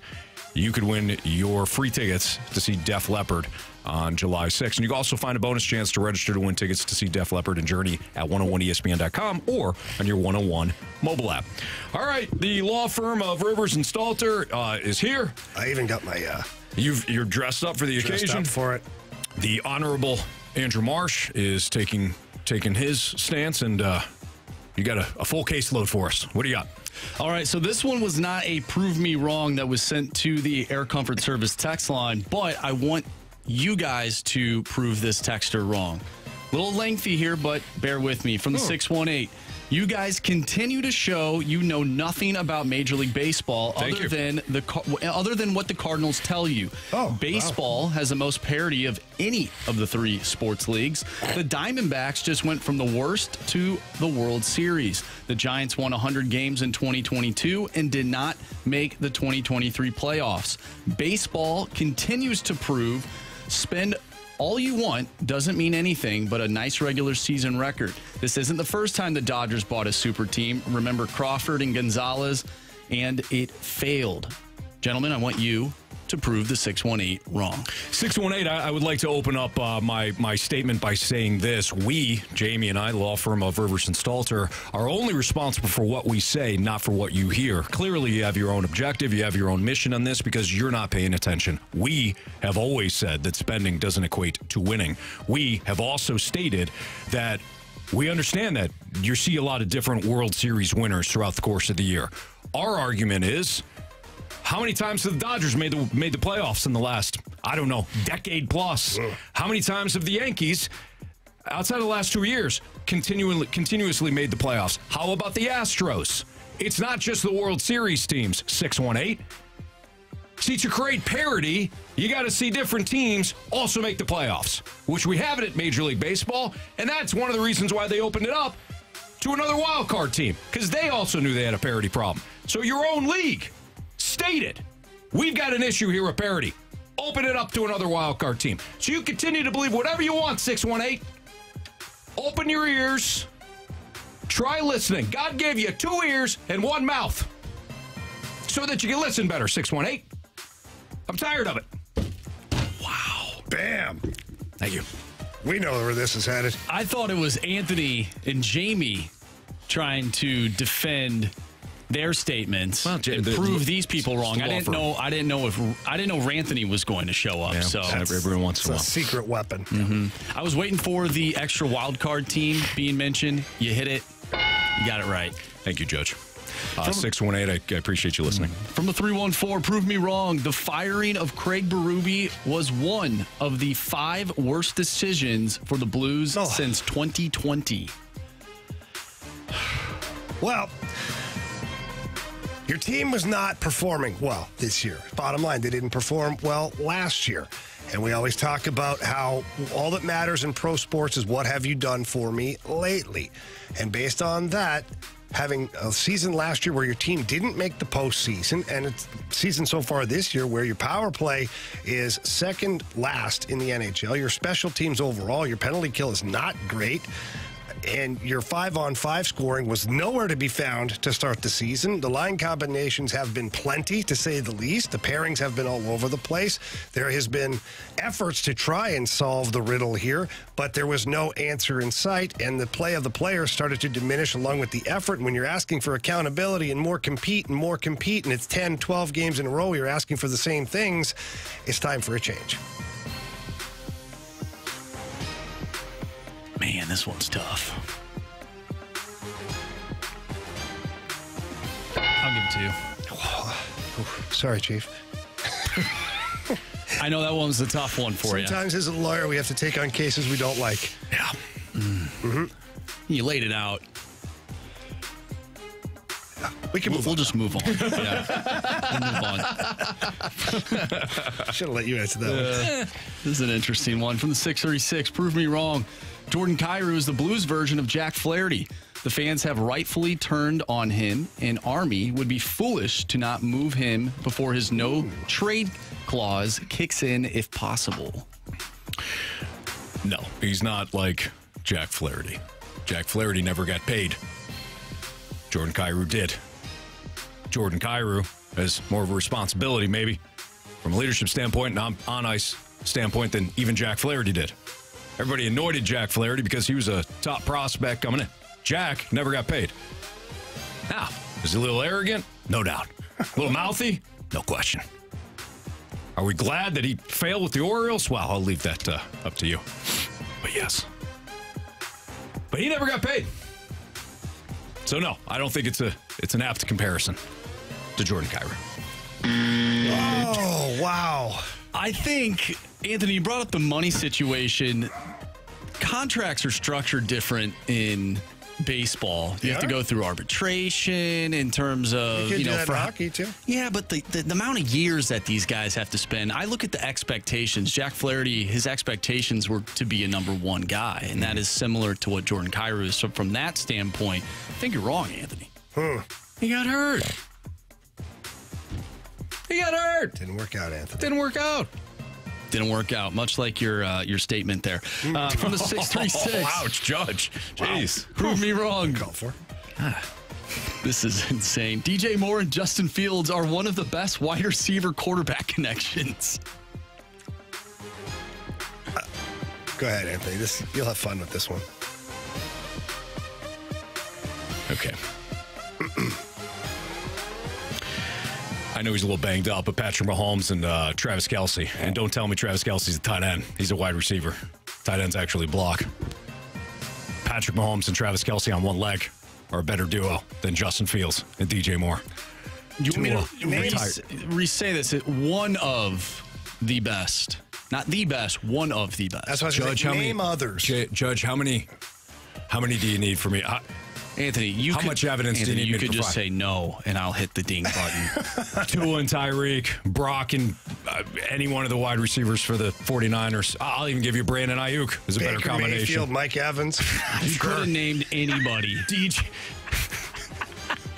Desmond Ridder and Drake London, who just went off for 178 yards, are a better combination. Why did you go to the Falcons? You ruined it. Come on, are you serious? God, you fumbled it like Alexander Madison on the first drive of a game. You know he's not going to let Desmond Ridder's got incredible fourth quarter numbers. It's kind of the point. Can't play on the road, that guy. They've all got better numbers than Justin Fields from a passing standpoint. You blew it. I didn't blow anything. You blew it by going back to Old Faithful. Dak Prescott, CeeDee Lamb. Hell, Sam Howell and Terry McLaurin, probably better 1-2 combination. Anthony, you had it in the bag. And then you mentioned Desmond Ridder, and unfortunately... But that was the point. No, it's the... Drake London had 175 yards last week. I got to be fair. Okay. I think we should just end on that one. I don't know how you rebound from that. You can't. It's over. Geno and DK Metcalf? Yeah, but I said Desmond Ridder. You lost it there. Like, he didn't even buzz it when I said Baker Mayfield and Mike Evans. Everybody like, yeah, they're better too. Then you go, Desmond Ridder. He is, though. It's a terrible strategy. I mean, just because Drake London actually did something last week doesn't mean... I'm done. Doesn't mean anything. I had the evidence. I had the evidence that my client wasn't even there at the time of the murder. Hey, your client's angry now. You basically put the murder weapon in his hands. My bad. It's terrible. Anthony, the glove fit in this case. Jeez. Yeah, it did. It fit perfect. Oh, God. Sometimes there's overwinning the case. All right. You tried too hard. I'll learn. Blues keys to victory. And first goal of the game next on 101 ESPN.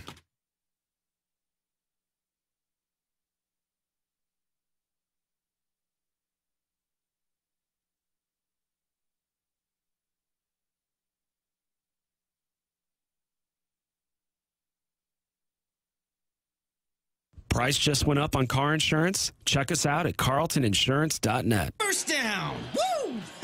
What first down? There was no first down. Oh, yes, there is. See? My first wing is down, and here comes the second. Pass the ranch. At Buffalo Wild Wings, we've got the wings and all the other things you love to eat. Boneless to traditional, burgers to nachos, even vegetarian options, and plenty of ice-cold drinks to wash it all down. So come on in with friends and family and enjoy great food and drink while you catch the game. Buffalo Wild Wings, official member of This Bar Bleeds Blue. Presented by Bud Light.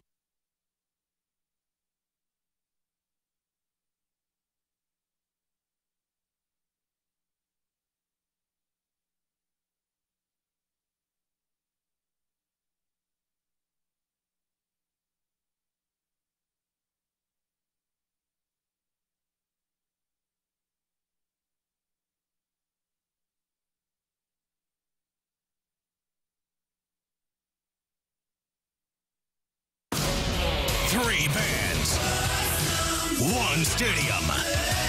Def Leppard, Journey, Cheap Trick. Together. 3 Rock and Roll Hall of Fame icons. Their biggest hits. Saturday, July 6th, Busch Stadium. Register for pre-sale access at DefLeppardJourney2024.com. Tickets on sale Friday, 10 a.m. Finding great candidates to hire can be like, well, trying to find a needle in a haystack, but not with ZipRecruiter. Its powerful technology actively finds and invites qualified candidates to apply to your job. So while other companies might deliver a lot of hay, ZipRecruiter finds you the needle in the haystack. See why 4 out of 5 employers who post a job on ZipRecruiter get a quality candidate within the first day. Try ZipRecruiter for free at ZipRecruiter.com/free. That's ZipRecruiter.com/free.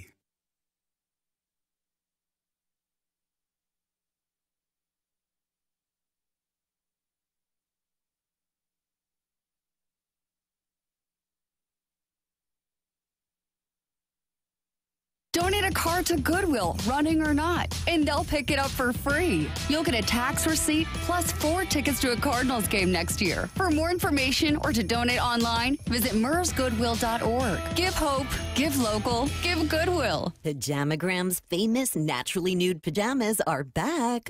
A very luxurious Christmas gift for her, one that'll make you a holiday hero. This year, Pajamagram has upped the ante. How about a free Barely There naturally nude nightie? How about $75 of savings? How about gift packaging options and quick delivery? That's an effortless 2-in-1 deluxe gift that you both are guaranteed to love. Soft and silky with a Barely There feel, curve caressing with a fit that's better than lingerie. Best-selling for a reason. Pajamagram's naturally nude pajamas and nightie are designed to make her feel amazing and drive you wild. Now is the time to win Christmas. Now is the time to go get your special someone naturally nude from Pajamagram. But hurry, this gift sells out every year. Shop now while it lasts. Head to Pajamagram.com for naturally nude pajamas and save $75 on a free naturally nude nightie.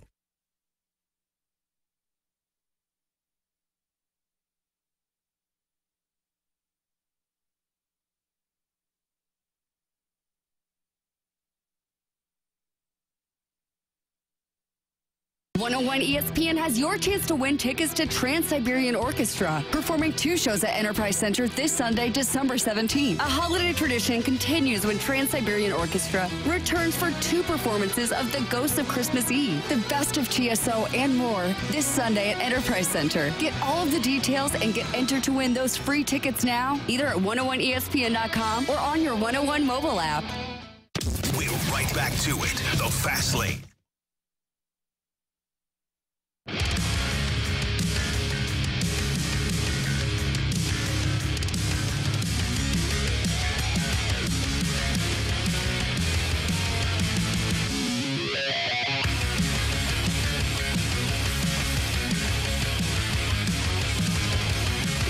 Blues and Senators tonight, Enterprise Center. Jamie Rivers will be on the call, so this is his last segment with us here in the Fast Lane, so that means he's got to give us some keys to win. For today. Yeah, for today. Yeah. Just want to make sure you're clear about that. I mean, I think you never know. Tommy wanted to see you. Computer card may not work tomorrow. As you're going out, just stop. You know where Tommy's office is. Oh, I do, unfortunately. Keys to victory tonight for the Blues. Yeah, win. Is that good? No? Yeah. Can you at least give us the whole, they got to score more goals and then they allow? Oh, yeah, well, they score more goals. Then they allow? Then they allow, they win. Got it. In all seriousness, I think the keys to victory tonight for the Blues are get off to a good start. You got a new head coach. You've got players that are either highly motivated because they want to prove the world wrong and that Craig Berube shouldn't have been fired, or you've got some players apparently that are highly motivated to prove the ex-coach wrong and get out there and show what they can do with a new head coach and a fresh beginning. So get off to a good start. There's no excuse. Secondly, here with this Ottawa Senators team, they turn offense quickly. The puck goes from top of circles to far blue line in a blink of an eye.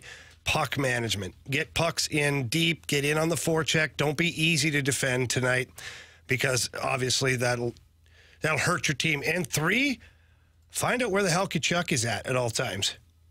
The guy is an absolute beast out there. Probably in the stands watching the game. There are probably quite a few in the stands, but let me be more specific. Find out where Brady Tkachuk is at all times, because he's a guy that can make a difference. There's a lot of high-skilled players out there, but he's just a moose. He can score goals. He can get to the front of the net. He can run you over. He can beat the snot out of you. All the above. So you should probably know where he's at all times. And by the way, his hometown here can be highly motivated to put on a show in front of friends and family.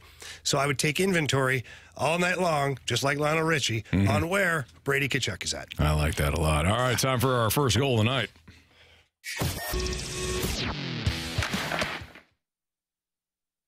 We'll just move on. You can keep his You voice can in keep there. his voice in. No, Come on. no, you play this that. is a respect thing. Right. Yeah. We don't just erase Craig Berube from our you're lives. right. What else? He's been great to us, Marsh. How many times did he come on? Yelling at me. 4-game losing streaks, and the guy still came on here. And you disrespect him like that? I'm telling him.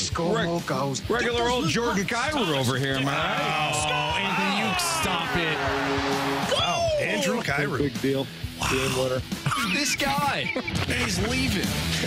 All right, I got Brady Tkachuk scoring the first goal tonight. No, it doesn't work that way, Anthony. Okay. No. Darn it. That's a hell of a pick, though. Thank you.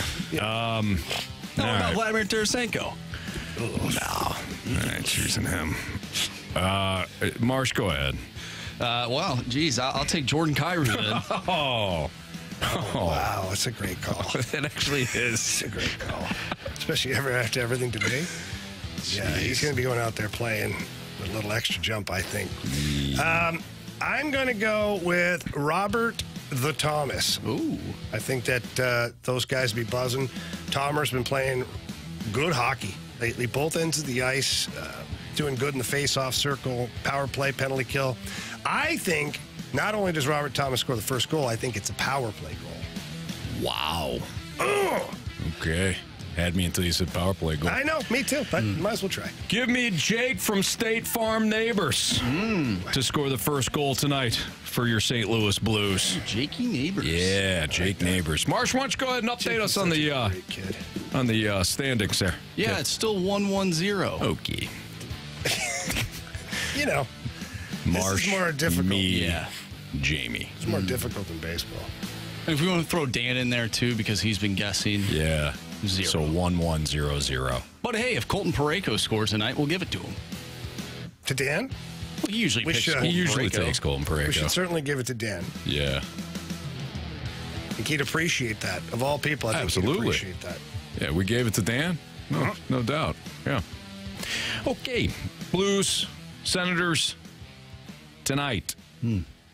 Tonight. Bannister. The Banny. The Banny wagon. How much can he change in one night, structure-wise? How long is it going to take to kind of put his stamp on things, realistically? It'll be a while. Month of games? I think a couple of weeks here, because just of the timing of it all. Like, you're going to have small patches of practices. You have the holiday coming up. You're on the road in Florida. You only get one day off. You got a lot of games you have to manage. The workload of your players, too, a little bit. You know, push them for an hour and a half in practice when you got a game the next day. It's going to be a lot of discussions. And this is the one thing that I really, really like about Drew Bannister so far in talking to him, is he's all about it being a group effort. Like discussions, communication, meetings, get the information, let's figure out a decision, and let's build from there. So I think that kind of structure, that kind of thought process, probably the right approach at this point, coming in like already into the season. Yeah. Yeah. Well, there you have it. Yeah. All right, Jamie. Big Good win stuff. tonight. Good stuff as always, kid. People don't like that. That you try to count him out. Yeah. Yeah. What? I still don't know what the hell's wrong with you. What did he do to you? Nothing. Except be gracious. Every time you called him, hey, coach, it's Andrew. He's always nice to you. Well, he even slipped in a chief or two. He like did. they were on the first name basis. Man. It's No, okay. I take accountability. It's not Listen, Marsh, let me So when defend. Anthony leaves the show, all of a sudden we're not going to play any of Anthony's clips because we're mad at him? Like, what happened? Why am I leaving Why the is show? Anthony leaving? Well, you know, fired, leaving, whatever it is. What the hell? I'm not saying it that's happens. cruel. Anthony, it's an example. Okay? I don't like your example. All right, fine. So when Marshy gets fired or leaves the show. Because of this situation. No, that's not funny. All right. Jamie, we'll see you tomorrow. Have a good call. Thanks a lot, buddy. Tonight on Bally Sports Midwest. Both of you, by the yeah, way. probably. I did get a text from the 314 that says, Marsh needs to be fired for that. We're still mourning. Unbelievable, kid. I said, I'm sorry. People you are feel waiting. I said, just kidding, though, because I don't want to be There have been like several that mean. cars that have pulled up outside just waiting. Yeah, a couple signs. Says, get out of here. And one guy's got an axe. That's nice. Yeah, an axe to grind. Yeah. I saw him. I saw him spraying it on himself and his buddy. Did he? Yeah. I wonder what scent it is. Well, Jamie, you're leaving. You can go help me out, right? Oh, I'll say he's right in there. What you want to do is you want to walk in. You want to. You see this white card? It'll get you anywhere you need to go. You'll see Jody out front. Just say, hey, Jody. Hope the wheel's okay. She's dealing with like Jody. a bad foot. Yep.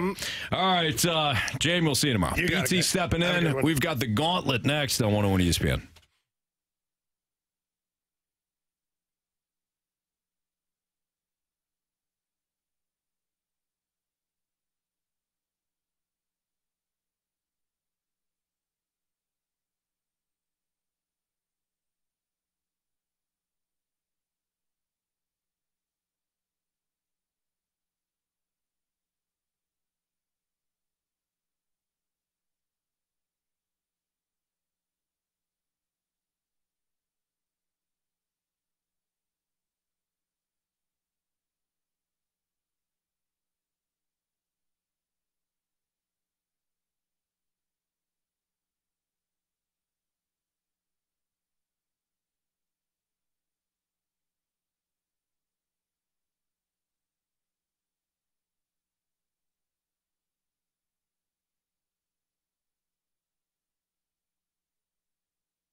Jamie Rivers, Anthony Stalter, we had to call our guy Stewie today because we have to find out what's going on here with the Federal Reserve. Stewie, what's the deal? They're not raising rates.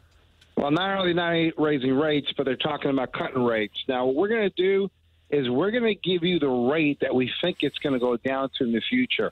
If you have an FHA loan, we'll take you from one FHA loan to another FHA loan at a rate of 5.99%. APR is 6.04%.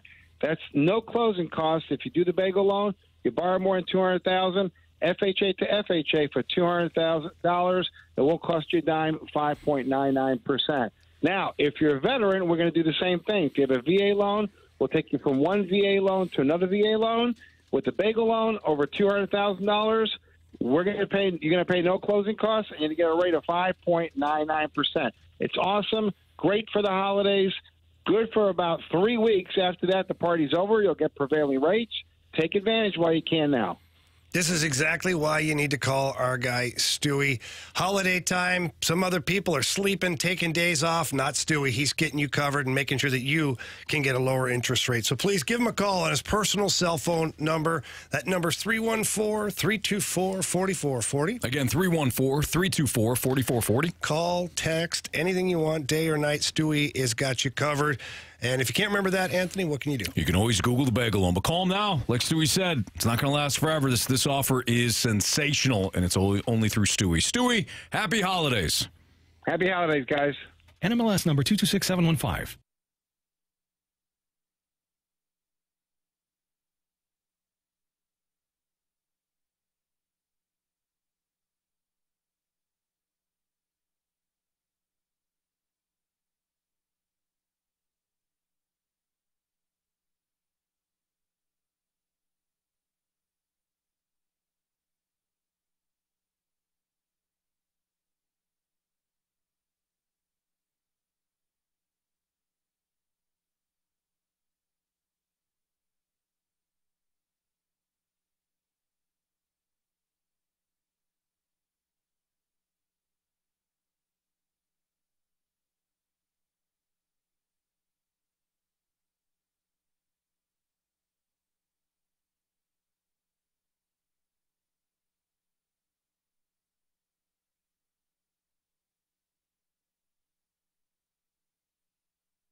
challenger.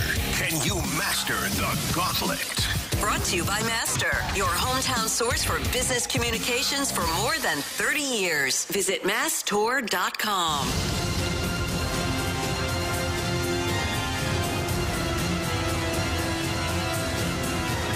Our guy Brad Thompson is with us for the rest of the show today. BT, what's up, my man? Line change. Yeah, line Rivers change. out, Thompson in. Yeah. Not a strong skater, but we'll have some fun. I don't know, man. I saw you skate the one time. Yes. Did you see me stop, though? No, but... Yeah, that was where the boards came in. Exactly. It's why they put him out there. Top speed is good. Darn right it is. Defensively, I don't think I'm a sound player. You give it your all, though. I could probably get an 8-year deal. Yeah, you... Chances are. Maybe. It's going to be a fun 2 hours. Too soon? Man, no. Too soon. No comment. So. No comment. No comment.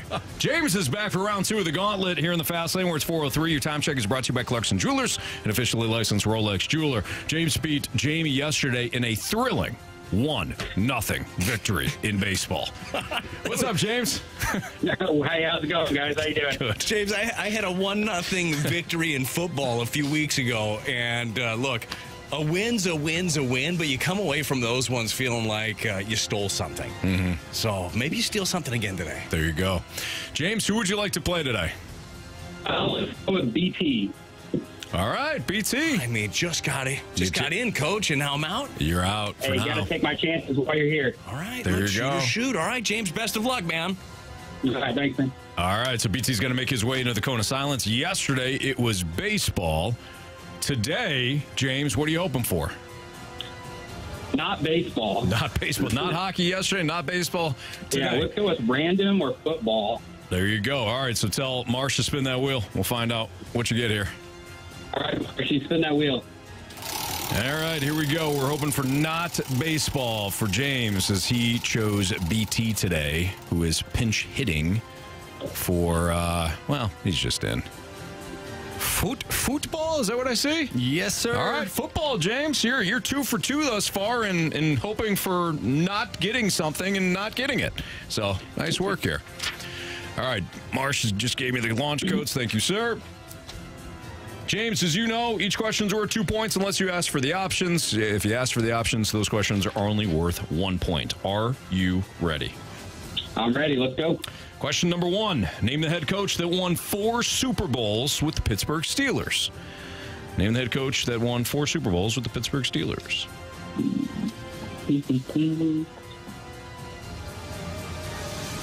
Let's go with the options. Bill Walsh, Bill Cowher, or Chuck Noll? Let's go Bill Cowher. Final answer. Question number 2. The Cowboys currently sit atop the NFC at 10-3, along with the Eagles and 49ers. The last time Dallas finished at the top of the NFC was when they finished 13-3 in 2016. Who was the Cowboys' starting quarterback that season? Oh, what's his name? Pretty sure he's the announcer. What is his name? Man, I'm going to beat myself up over this, but let me get the options. I know who it is. I can picture his face. But Options are Matt Castle, Dak Prescott, or Tony Romo.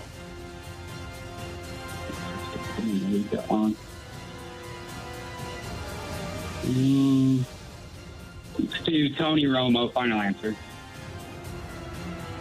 All right, James, question 3. Commanders quarterback Sam Howell played at which university? So where did Sam Howell go to school? Where did he play? No idea. Let's do options. North Carolina, NC State, or Appalachian State? NC State. Final answer. And question number 4. The Monday Night Miracle is a game where which team overcame a 30-7 fourth quarter deficit to come back and beat the Miami Dolphins 40-37. Monday Night Miracle.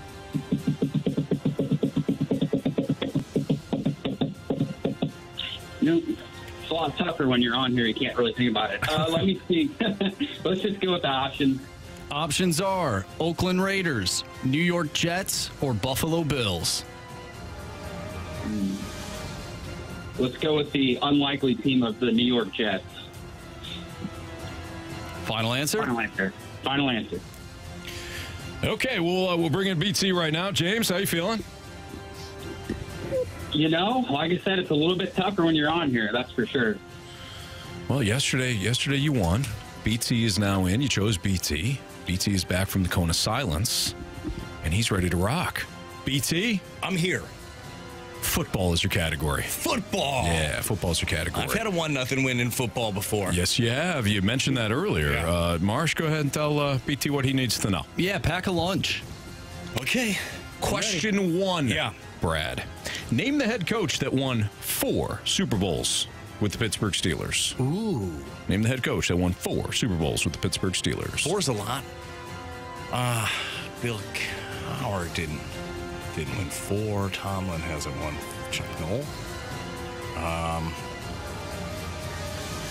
Was it Cowher? No. It's got to be Chuck Noll. Those are going to be my options. Chuck Noll. Final answer. Question number 2. The Cowboys currently sit atop the NFC at 10-3, along with the Eagles and 49ers. The last time Dallas finished at the top of the NFC was when they finished 13-3 in 2016. Who was the Cowboys' starting quarterback that season? 2016 starting quarterback. I mean, I would just guess it was Tony Romo, but the fact that you're asking me this is throwing me off a little bit. I'm going to go Tony Romo, though. Final answer. Question 3. Don't overthink it, Anthony. There you go. It's a big key. Absolutely. Do that a lot in tests. Trust your gut. Paralysis by analysis. How'd you do on test? As well as I did in school, Anthony. Okay. Yeah. So. Same. Yeah. Yeah. Okay. Right there. Hey, Brad. Question 3. Like you play. Commanders quarterback Sam Howell played football at which university? Old Sam Howell. Sam Howell. As soon as you say it, I'm going to know. Give me the options. North Carolina, NC State, Appalachian State. Yeah, like I said. North Carolina, NC State, or App State. I mean, App State's the outlier here.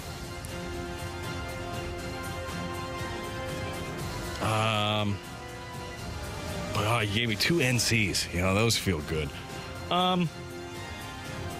Give me North Carolina. Final answer. Question number 4. The Monday Night Miracle is a game where which team overcame a 30-7 fourth quarter deficit to come back and beat the Miami Dolphins 40-37? This is an easy one. It's supposed to be. I was thinking about the other miracle with Tricky Nicky. The Monday Night Miracles when this team came back. Boy, this is angering me. Give me the options, Anthony. Or Marshy. Options are your Oakland Raiders, the New York Jets, or the Buffalo Bills. Okay. Well, technically, they probably weren't your Oakland Raiders at the time. They are now. Newfangled fandom. Yeah. Monday Night Miracle. That would be the Raiders, Jets, Bills. Cross that one off, maybe. Give me the Jets. I mean, that seems like the Jets and Bills are both sad for a long time. I'm going to go Jets, though. Final answer. All right, let's go over these. We'll start there. The Monday Night football. The Monday Night Miracle is a game where which team overcame a 30-7 fourth quarter deficit to come back and beat the Miami Dolphins 40-37. James, with the options, you said the New York Football Jets. BT, with the options, you said the New York Football Jets. Correct answer is Jets, Jets. 1-1 tie between James and BT. Had it the whole way. Yeah, you did, buddy. The Cowboys currently sit atop the NFC at 10-3, along with the Eagles and 49ers. The last time Dallas finished as the top team in the NFC was when they finished 13-3 in 2016. Who was the Cowboys' starting quarterback that season? You both said Tony Romo, but BT, you did not use the options on this one. So no other points available for you, BT. Ooh. Correct answer is? Yeah, it's Dak Prescott. Dak Prescott didn't get it, though. Right. That rookie season. Right in the Dak Prescott. His rookie season. That was the game. I don't know if you remember, but Aaron Rodgers came up with the play. Basically, dirt style, even though it's a turf, came up with the play in the huddle and came back and beat the Cowboys. Rolled out to the left, I believe. Rolled out to the left. I think he hit Devontae Adams, because who else? Maybe not. Yeah. Anthony, I don't remember, obviously. No. I don't remember that one James bit. Jones or somebody? It was. It wasn't Greg Jennings, was it? No. It was Was it another. Donald Driver? No, that's going back. I don't know. We'll find out. I think it was James Jones, or I'll look it up. Maybe the tight end. Anyway, it was Dak Prescott, though. So we still have a 1-1 tie. Commanders quarterback Sam Howell played football at which university? BT, with the options, you said North Carolina. James, you said North Carolina State. Ooh. Correct answer is North Carolina. He was a Tar Heel. Sure was. BT is now up by 1. Comes down to this. Name the head coach that won, not 1, not 2, not 3, but 4 Super Bowls with Kerry Davis's Pittsburgh Steelers. James, you said Bill Cowher. BT, you said Chuck Noll. If it's Chuck Noll, BT wins. Or if it's any other head coach not named Bill Cowher, BT wins. If it's Bill Cowher, well, we got a walk-off. James. You have chosen poorly. You lose. Not today. It was Chuck Noll. BT did not need the options on that one. BT wins 4-1 over James today. Sorry, James. Thanks for listening. Thanks for playing. Hey, it's all good. You guys care if I make a plug real quick? Of course. Go for it. Keep it clean. All right. Yeah, I just want to give a shout out to my skipper, the Cheese Fest, and the sailors, and my family and friends that came in or tuned in. And if you guys are looking to find a career, that can help you out, come check out one of the Navy recruiting stations in the local area. Love it. Love it. Hey, tell everybody thank you for their service. Thank you for your service, James. We certainly appreciate that. Yeah, I appreciate you guys. Y'all have a good day. Thanks, James. Thank you. All right. See you. Incredibly nice individual. Jamie decided not to beat him, though. You decided to beat one of the men of our naval. Wow. Look, I feel stronger. Now. Wow. Is that bad? No, you got to win. You got to play to win, BT. I just should play to win. You got to play to win, so. I feel great that it wasn't me. Yeah, because normally it's Marsh that beats somebody nice. Oh, James has the skill set to take me out back, and then no one will ever find me again. Like, I understand what I'm getting into here. I don't care. Not that he would. No, of course. But he could. Yeah, he could. Yeah. And that's the scariest thing, honestly. Having somebody where like, hey, he wouldn't. Yeah, could but though. he could. Like every once in a while, you see that look in their eye. Like, it's like, oh, there it is. That's it right there. By the way, the intended target from Rodgers, his teammate, former Ram, Jared Cook. Jared Cook. Oh, Jared Cook. Was Jared Cook? Was he seafood or beef food? Was that him? Oh, I don't know about that. Did he say that? I don't think so. Oh, I got seafood or beef food. Who was that? Mike Ryder's giving us the thumbs up on that. Seafood or beef food? Sounds like something Zion Williamson would say. Yeah, no kidding. Now, what do you mean? He said, "Let's eat." Oh, who's hungry? Put it in my mouth. These are all things. He's trademarked. Anthony, don't look at me like that. He could eat the whole table. The whole table. BT Get in my belly. Was not with us yesterday. No. When Craig Berube, well, actually, technically the night before he got fired, but we talked about it yesterday. We're going to get BT's thoughts on this absolutely dumb decision. That's next on 101 ESPN. Leading.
Brad Thompson in for Jamie Rivers, who's heading downtown. Will be at Enterprise Center tonight for Bally Sports Midwest as the Blues take on the Senators. Don't forget, we get the pregame right here on 101 ESPN and your home of the Blues, Blues Radio Network, and we'll have the game coverage for you. BT, you weren't on with us yesterday following the firing of Craig Berube. One, were you surprised? And two, just what do you think overall? Yeah, I was surprised. And look, we know the Blues have been struggling. They've been a very inconsistent team. There's no debating that, right? I think it's also fair to say they're not as talented of a team, Anthony, as many would like it to be. Like, I feel like there's a lot of the orchestrating of the team probably not as good. So you're only as good as the team you have to work with. That being said, first of all, I'm a huge fan of Craig Berube's. I always appreciated the fact that he spent time with us on the radio weekly, and I'm sure their new coach will be contractually obligated to do the same, and will like to do it. He might like to do it. Yeah, I don't know. I don't know what we call it. It was chatting with Chief. I don't know what the new one's going to be. Banter with Bannister. Hot damn, you just sold it right there. Yeah. Brought to you by possibly you. Like, it's but I didn't like it. You know why I didn't like it mainly? And again, I'm not close to the situation, okay? I'm not there every day. I'm not at the rink. I should go to practice, Anthony. I've heard that before. Absolutely. But it's one of those where I feel like you get punished for doing your job, is what it sounds like to me. Like pushing people and trying to get the most out of them instead of holding your hand. So, you feeling okay today, big guy? It's like, hey, this is what I expect. Do your job. Right. And we heard a lot of that echoed from different players. Their captain saying captain things. Braden Shen, I know that you guys talked about this, but paraphrasing, he said, look, I think that everybody in this room should feel guilty and responsible. And, you know, that is a reaction to your head coach getting fired. Your coach gets fired because you guys didn't do your job. Now, there are other situations, obviously, where a coach drops the ball, whether it be schematics or obviously has lost the room. And again, I'm not in the room, don't know for sure, but it didn't sound like that from a lot of the comments. Not all the comments, but a lot of the comments. Anthony, you had Bennington say, we always knew what to expect. He said, if you're not here to be great or to do what it takes to win, to make a difference, to sacrifice for your team, then get out of here. But the problem is, in sports, players have the contracts, they've got the long deals, and they end up having more power, whether it's right or wrong. You have the term coach, but oftentimes that player has a little bit more power overall. Doug Armstrong made the decision to switch things up. We know they're in a retool anyhow. I know it's frustrating when you're looking at a higher level, and make no mistake, Doug Armstrong doesn't do this because he doesn't want to win. Like, he has to believe in his heart of hearts that this is the right move, this is the right time to bring in Bannister as the interim and try something new. I just don't like it, mainly because I like what Chief stands for. Where were you guys at on this? I thought it was a change just to make a change, and I don't think decisions should be made that way. That's just my opinion on it. Doug Armstrong has forgotten more hockey than I'll ever know, and he also has I would assume, the beat of his team. So maybe he saw something that we couldn't see publicly, outside of course, the on-ice play. Now, the on-ice play hadn't been great of late. They've lost 4 straight heading into the game tonight against the Senators, and they've lost to the likes of teams like the Blue Jackets or the Red Wings, teams they should beat, right, if they're humming. So maybe Army got a couple of players together, and the message had gotten stale, and he decided to make the move now. From an outsider, which is what I am, from an outside perspective, it looks like he made the change to make the change, and that was it. Otherwise, why else would you fire him? If your expectation coming into the season was, our expectations are there's a playoff team, not a cup contender, somewhere, third in the division. Yeah. That's kind of our expectation. And you're on that path. Well, look, if you're a fringe playoff teams go on 5-game winning streaks. You're like, where's this coming from? And 5-game losing streaks. You're like, I'll never win again. That's an average team. Of course. It is. And that's what you built. So to kind of be getting those expectations, but then say, we're not good enough. it feels like a change was made just to make a change. Now, generally, a change is made to make a change, Anthony, when there is a huge clamoring for it, right? Yeah. When there is a lot of noise outside of the building that beating down the door. I didn't hear any of this. Like, that's where it kind of came by a little bit of a surprise. But because, again, I thought I knew what the expectations were coming in. I thought they were living up to set expectations. Now, if you want to look at, like, the silver lining, the sunny side of it from a high-up organizational like standpoint. Oscar Sundquist? An Oscar Sundquist, no, higher. Okay. If you're looking at it like from management, Armstrong, they say if they look at this team and they believe this team is supposed to be a lot better than they are currently, well, I guess that's a good thing that they're not performing to the level they believe that they can, and we'll see if Drew Bannister is able to get that out of them. This is a guy that played at the highest level. He's been coaching, and he's getting a fresh opportunity too. But here's the big question here: if you're Bannister taking over, you know the personality traits of Craig Berube. You know what he expected and wanted out of his players. And I would have to imagine from some of the comments that he's had already, Bannister has, as he talked to the media, that he wants a lot of the same things. Do you ask for those things from your players? Or do you just be like, didn't work for Chief. I need to swim a different direction, even though I believe those things. Like, he's put in a weird spot. As interim, you always want to get the job, Anthony. Right. You want that to be your forever gig afterwards, and maybe he's got those same things, the same beliefs that Craig Berube has. I don't know if he goes for it. Oh, that's really interesting because do you try to befriend now?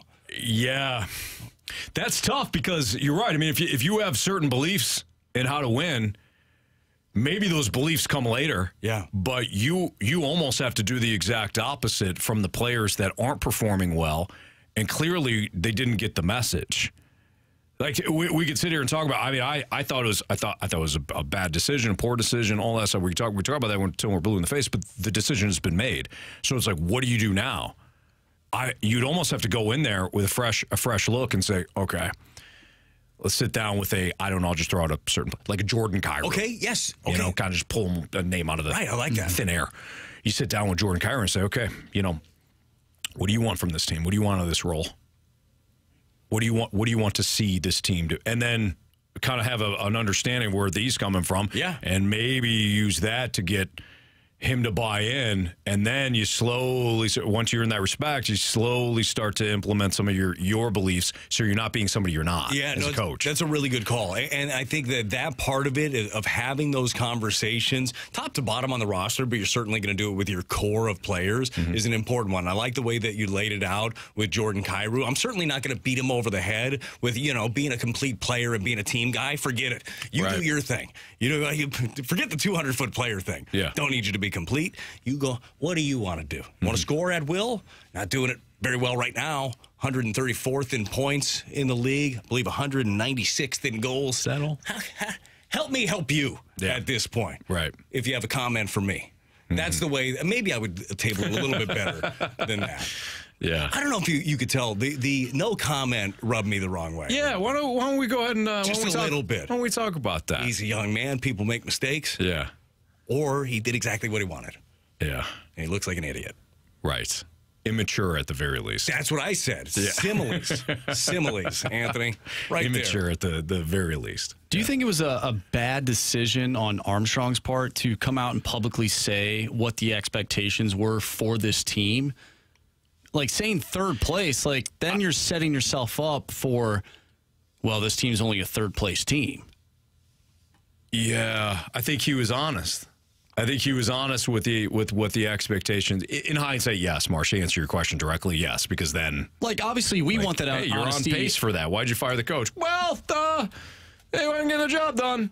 Right. It looks bad now, but from a fan perspective, I like that honesty, right? But from when you say it publicly, then what are you telling your players as well?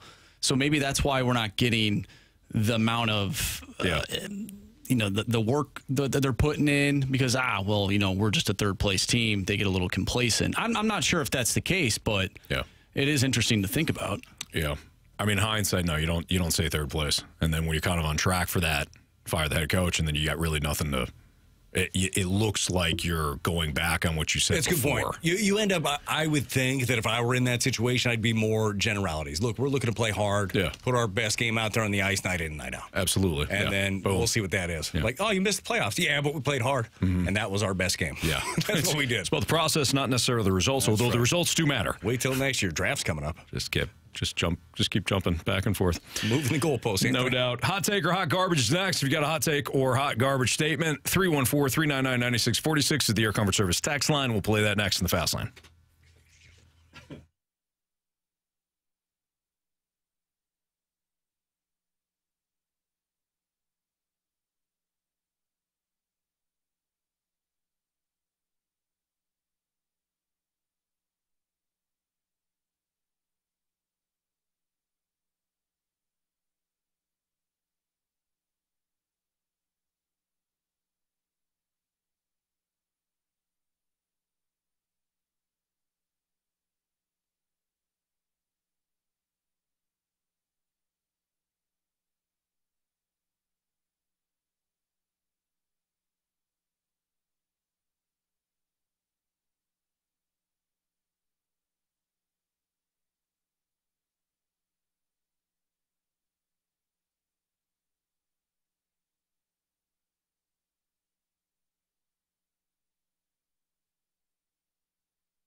101 ESPN Sports Center.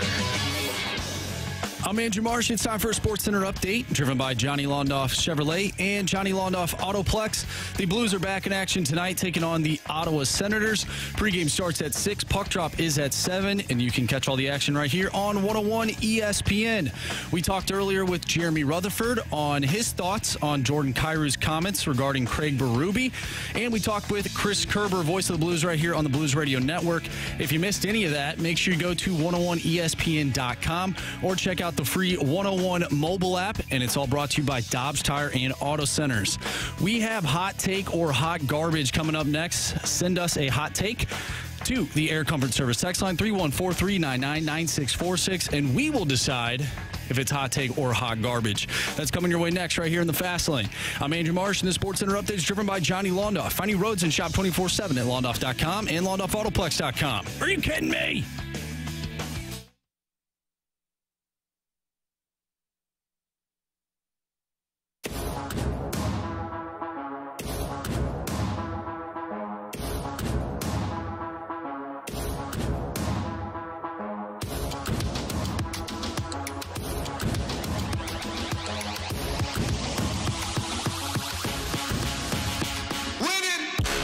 Time for Hot Take or Hot Garbage here in the Fast Lane on 101 ESPN with Brad Thompson, Anthony Stalter, Andrew Marsh. All right, gentlemen, this one comes from the 636. Jordan Kyrou on the no comment just cements he's the most overpaid, laziest, biggest blank in the history of the Blues. Hot take or hot garbage? Oh, I mean, there have had if you want to leave us a mic drop on the Jordan Kyrou comments earlier today, if you missed it, I can read them off again. Our guy Jeremy Rutherford joined the show earlier.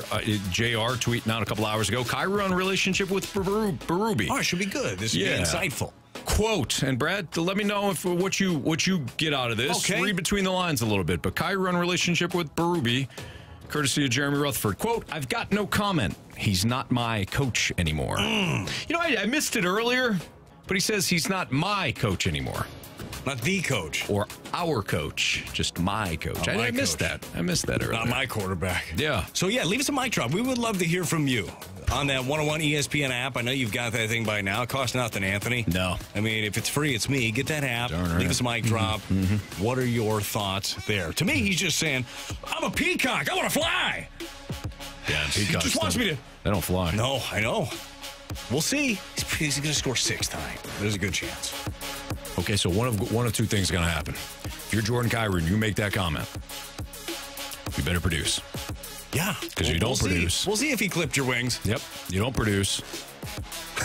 You still have an 8-year deal. Still have an 8-year deal, but from a fan perspective. So that's going to be interesting tonight. Fan reaction. Dude, very rarely, and I will get into the hot take, hot garbage in a hot second, but very rarely, Anthony, do you have a fan base that is on the side of the coach that is fired. Never does that happen. Yeah. The overwhelming on our text line right now, overwhelming on social media, overwhelming in anybody that I've spoken to in the last couple of days has been pro Craig Berube.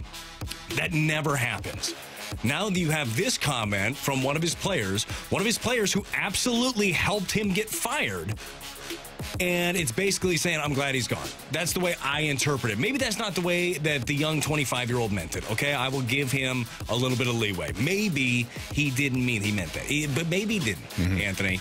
But I wonder what the fan reaction is going to be like tonight when he touches the puck for the first time. You know, the other thing here is that he wasn't asked right after a game. He was asked after practice. He had time. He had over 24 hours to think about, because he was going to get asked. He knew that. He had over 24 hours to think about it. It's not like right after a game, heat of the moment, you make a comment. I wasn't expecting this. He did? I'm caught off guard. No comment. Allow me to collect my thoughts. Yeah. No, it's not like it was right after a game. He had a poor performance, and he said something he didn't mean, and it got taken out of context. That happens, Anthony. Stuff like that happens. It does. Guys at times in the heat of battle come up with phrases that they thought are used all the time. Yeah. And then next day, somebody's like, well, you can't say that.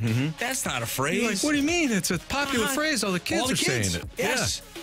No, they're not. I was ahead of my time.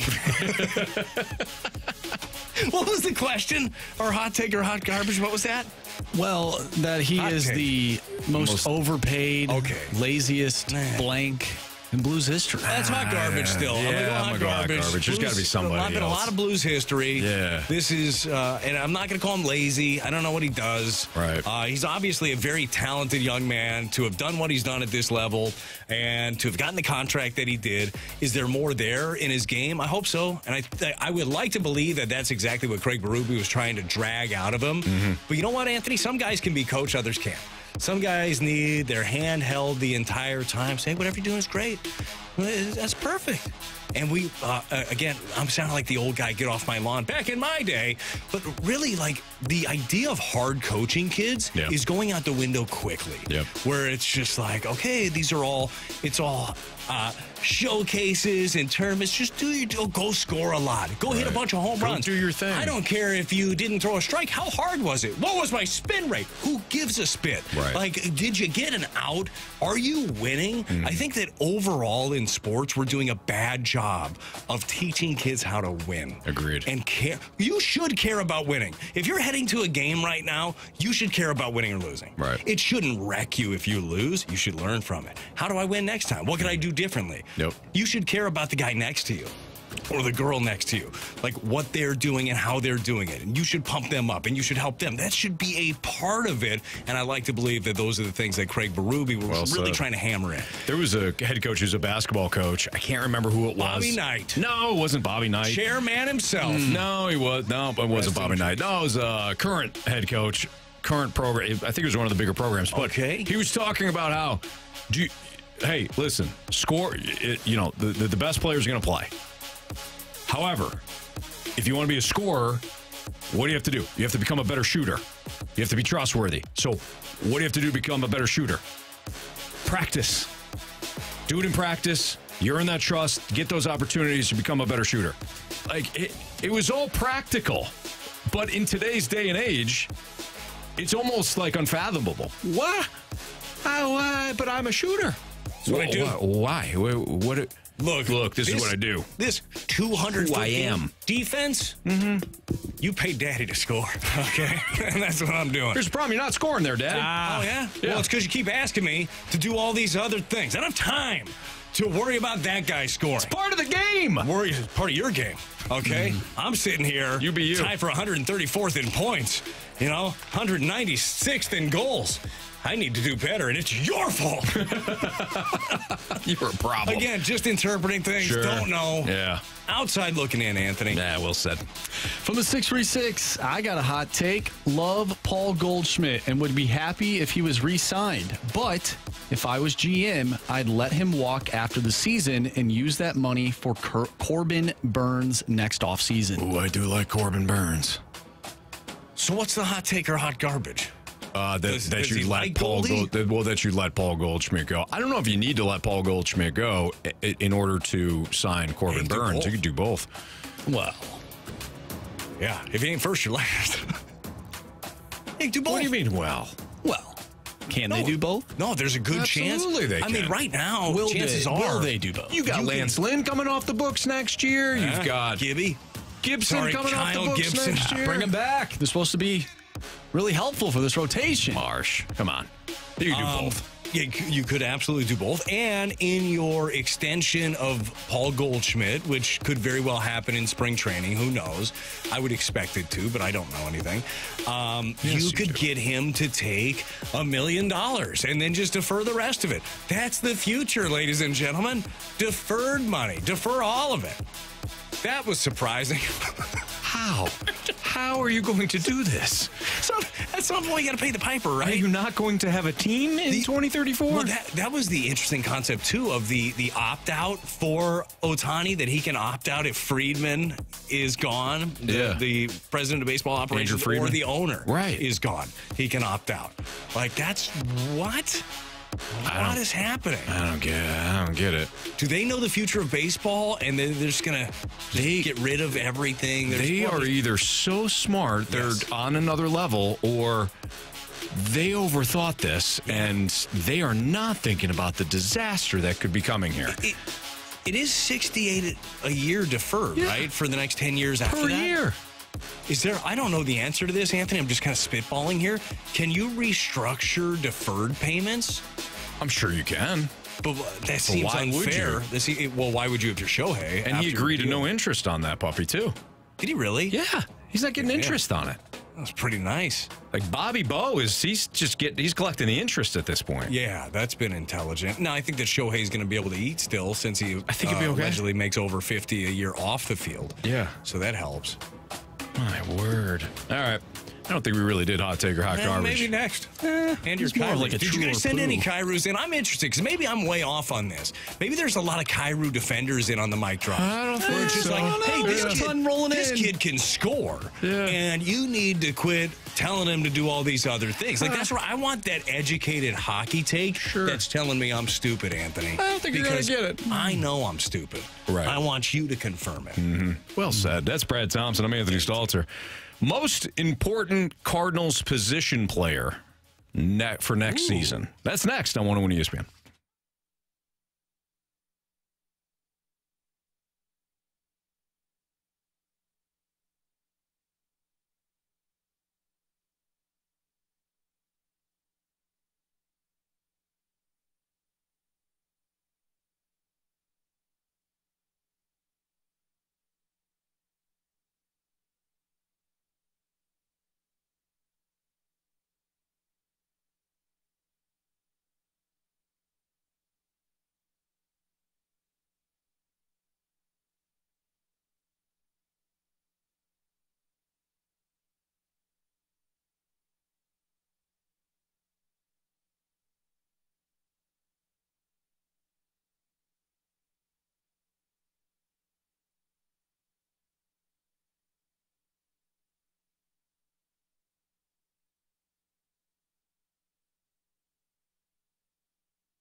It's the Fast Lane on 101 ESPN. So we got some mic drops coming in for Kyrou.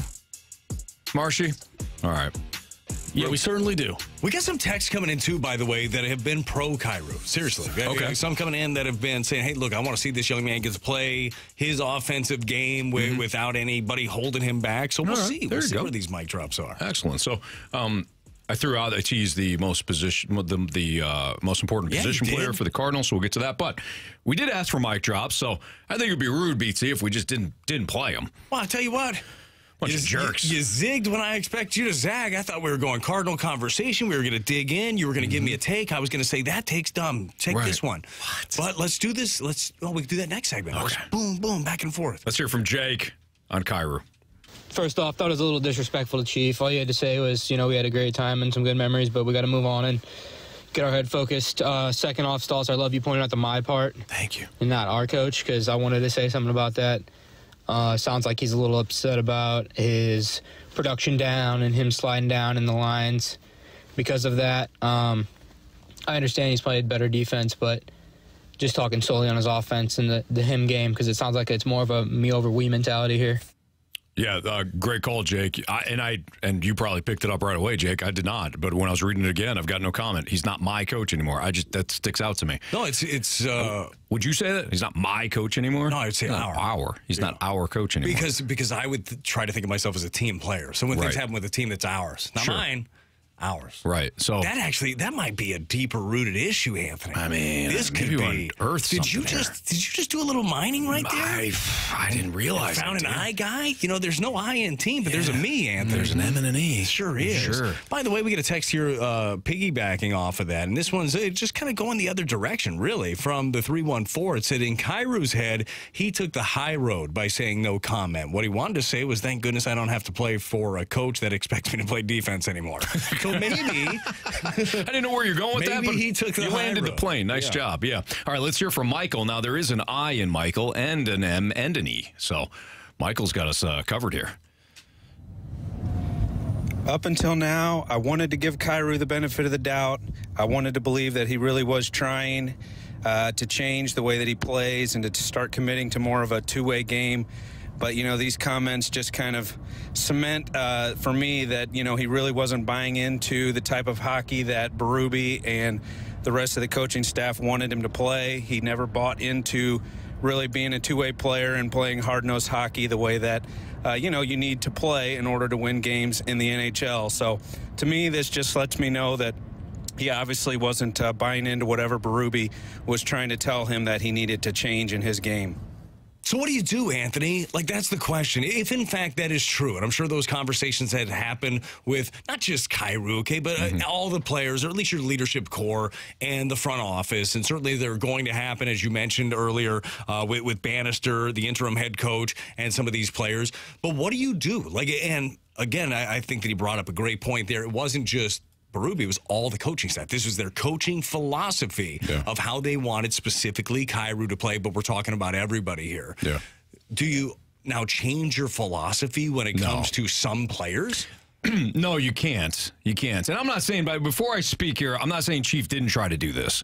But I think what you have to do, one, you can't throw out the entire system because a handful of players don't want to play it. You also can't use the excuse as a coach and say, well, the roster doesn't fit my style.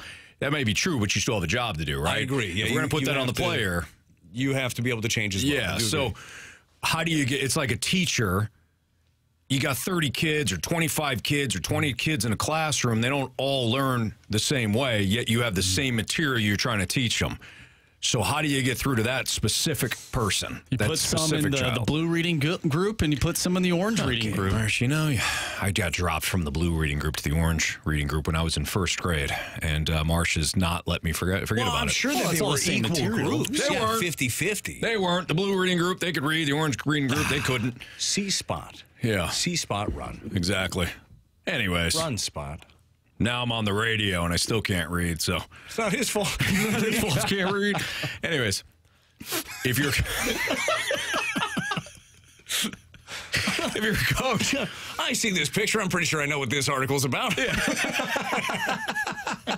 Mahaba. Blues angry.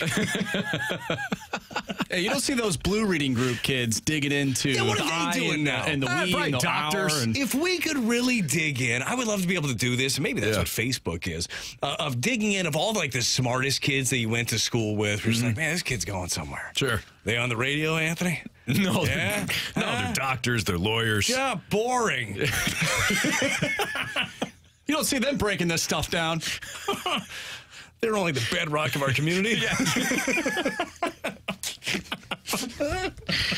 You laughing at work, are you? Having a good time? No, they're saving lives.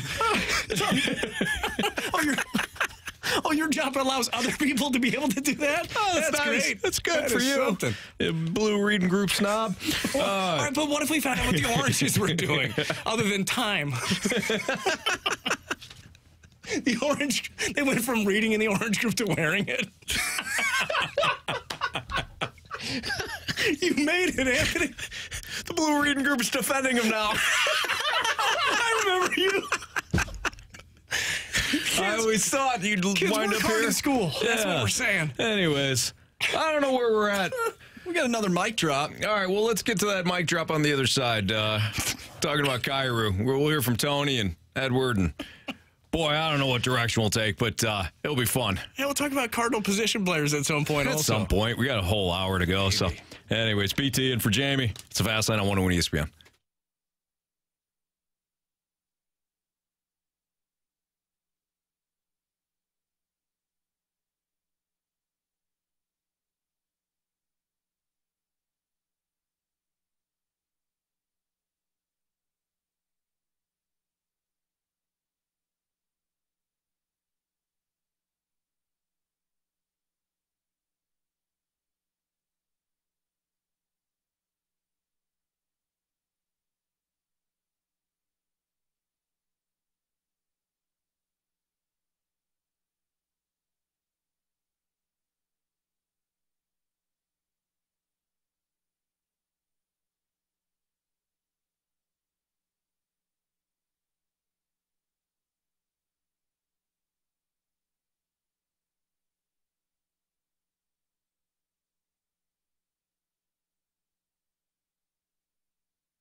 All right, look, if we want to read too much into what Kyrou said, that doesn't come off good for him.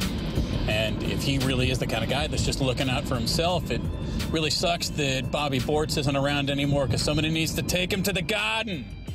Nice. That was Ben who left us a mic drop on the whole Kyrou comment situation. If you missed it, maybe you just hop in the car like, what did Kyrou say? I always hate that, by the way, BT. It's like, oh, we're reacting to the Kyrou comments. You know what he said. If you... I don't. Tell me. You tell him what he said there, because he had a lot to say when he was asked about Craig Berube and the fact that he was, I don't know why they always call it relieved of their duties, where it's like Craig's like, what a relief. Right. I am. Well, that was a lot with those guys. But what did he say when he was asked, Anthony? Jeremy Rutherford, our Blues insider with the No, Athletic. I want to know what Kyrou said, not Jeremy Rutherford. Tweeting out what Kyrou said on the relationship with Berube. Love JR. Quote, I've got no comment. He's not my coach anymore. What? I like how you put the emphasis on my now. Yep. Yeah. It's a me thing. Normally, if you read it that way, that word is in italics. It's not. Right. No, it is now, though. I added that. He's not my coach anymore. I got a feeling that somebody that wanted to dig into this a little bit deeper, somebody that's in a blue reading group, could probably come up with a very good article, synopsis. Sure. I think JR's next piece. Probably. What does my team look like? This is what for Jordan Kyrou. This is how they say it. BT, go into the Air Comfort Service tax line at 314-399-9646. Interesting comment that you and I also dove in even more on. Sure did, right? Words matter. So this is a good one from the 618, and I totally understand where they're coming from here. Says, I get all the banter, but maybe we shouldn't drive the fan base completely against the guy who we are stuck with for the next handful of years. Now, a couple of things. All right, one, Jordan Kyrou is a young, talented player that the Blues deemed worthy of giving him an 8-year, $64 million contract, which, by the way, he's got 7 years of it after this year. Yeah. It's a long time. Sure. Okay, so that was a very well thought out. I was like, maybe we should think about the player. Now, realize you also said the word "stuck with" for the next handful of years. But so this is where it. And by the way, who cares what we have to say? You make your own. Of course. You draw your own conclusions on it. Look, he's got a chance to. Jordan Kyrou does. He's got a chance to rewrite this in a number of ways. One, he can come out and clarify his statements, because I've never wanted to tell someone to shut up more that simply said no comment than right now. Like no comment, shut up. Like no, but say something. Like do something where you just come off looking okay. But maybe it was innocent enough. It doesn't feel like it was. I feel like we felt the back and forth throughout the tenure between these two, but whatever. But he's got a chance to, he can change that with his words, or he can change that with his play. Yeah. And we're going to find out. We laid out the numbers, where he's at in points, where he's at in goals. Ain't anywhere near that. That's a lot of scrolling, Anthony. I was here an hour early. You know when I was doing that hour? I was scrolling. Yeah, to see where Kyrou ranked. I'm like, and I got to like 150th in goals. I'm like, damn it, I missed him. And I went back to I was about to say, did you do the thing where you're like, no, there's no way. Yeah. No, but it was 196th. Did you use the old Control F? I'm sorry? Control F. What's that? Search. No, that would be search. It's a little search bar and you type in things. What's Control F? Control F is called a shortcut. Control F. It'll bring up the search bar for you. You type in Kyrou. Can I do that on an iPad? It's not new. Can I Control F on an iPad?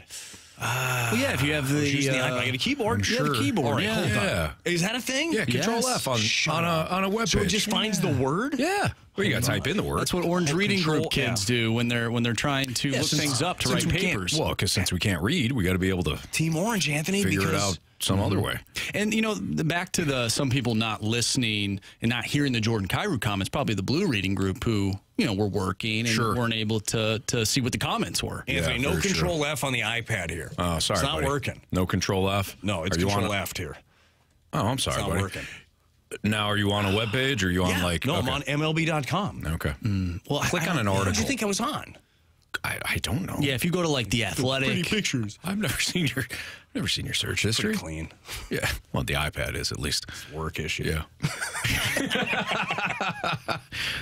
Anyways, why don't we hear from Tony? Hold on. On Apple stuff, it says hit the Command F combination, which is embedded keyboard shortcut for search. Wait, hit Command F. That's definitely Hold on. Command F. God damn. Got it. Hold on. All right, so who do I want to look up? Give me a name. Give me a Ohtani. baseball name. That's easy, but let's do it. God bless. Yeah. That's there. Yeah. You can even... Do they got That's arrows? from the 314. That's life changing. Nice job, 314. You know how many times I'm doing a game somewhere and I'm like referencing like I'm thinking like I read this. Where is it? Yeah. I can just Command F it. Yeah. Yeah. That's going right here. Command F. Now, knowing you as I do, BT, you'll forget context. where to put that, where that note is. Yeah. I actually got here to work and I went to write some notes and I didn't have a notebook. I had to storm the closet here. BT takes outstanding notes. He just, when he goes back and reads it, he can't read it or he doesn't remember where he wrote it. I've done that a lot. The whole write a note, look down, and be like, ooh. No.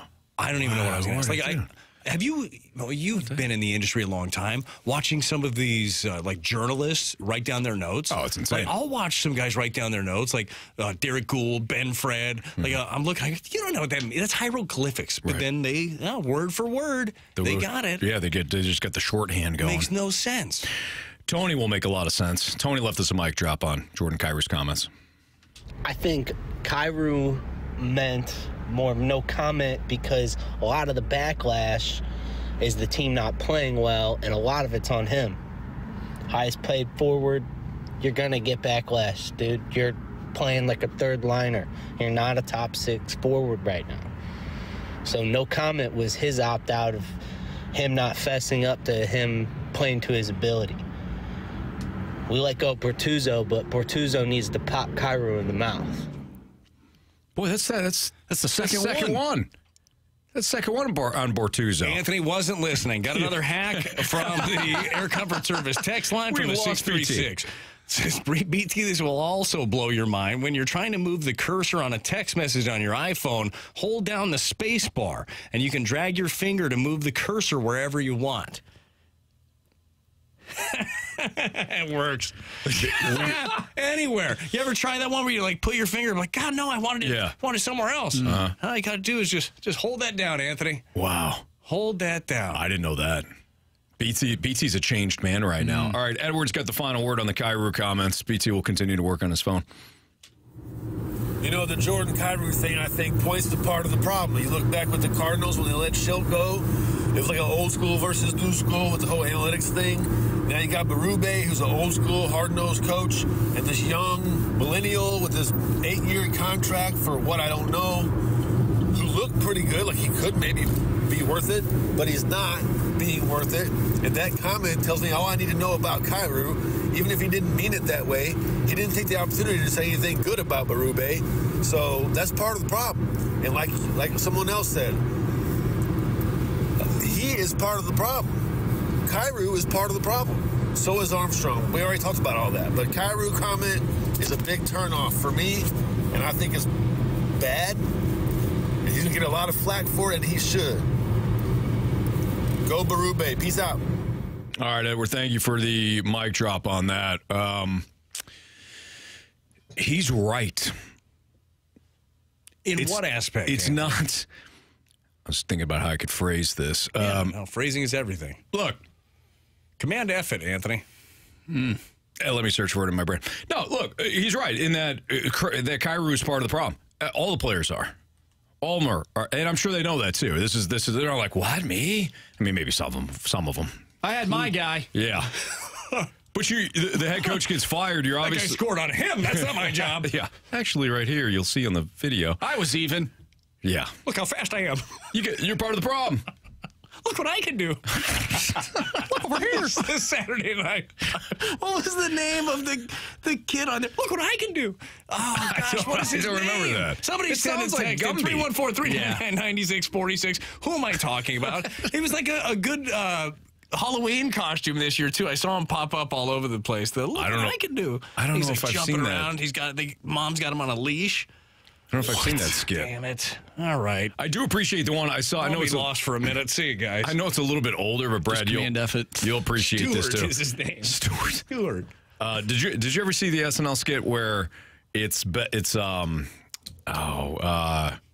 Matt Damon is the dad, and one of the SNL actresses is the mom. They're like, after Christmas is over with, and they're sitting on the couch. They're like, "This is the best Christmas ever," and they show flashbacks of how much in hell they were throughout the course of the day, and including him talking about how she was like, "I hope you weren't up too late putting that play set together," and they show him like kicking the toys and like throwing it and stuff. That one. It's, if you're a parent, especially of a young kid, they nailed it. Because at the end of the day, you're like, wow, this was really nice. Of course, you're hammered because you had to get through the day. Of course. It was awful because of everything you did the night before. It's funny. What was the one too with Mike Myers, where he is he's like chained to, not chained, but they have him like, he's got his vest on and he's like keeps trying to run away, but he keeps pulling back from like.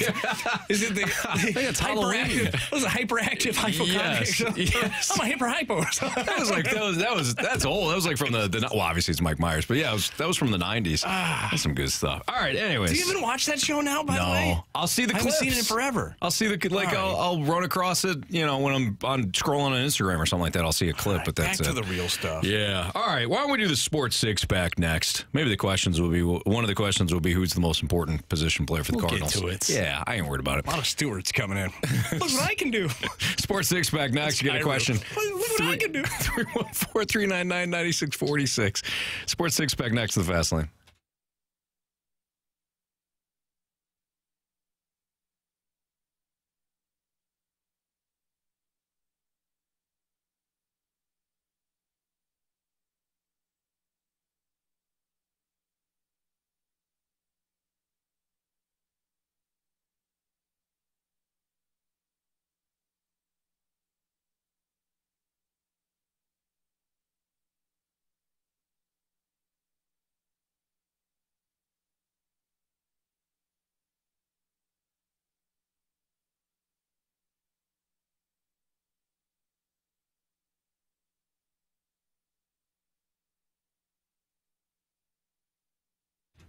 It's Fast Lane on 101 ESPN, and I'm Anthony Stalter, and I go down to the Missouri Athletic Club all the time because I love it. I love going down to the MAC. I love the West Clubhouse. I make it a part of my daily routine, at least Monday through Friday. I enjoy getting my workout in there, enjoy the people, too, man. I've gotten some great conversations with several people that work there and several club members that I talk to about the Blues and their thoughts on it, and that's what a club's supposed to be, right? An opportunity to, if you're an individual or family, you have events that are going on all the time that you could take the family to, or take your significant other to for a date night. That's what the Missouri Athletic Club does. It offers opportunities, whether it's the West Clubhouse or the downtown spot. If you want to kind of dress up and get fancy, they've got events for that. If you want to take the kids to an event that's just going to observe them having fun, they've got them too.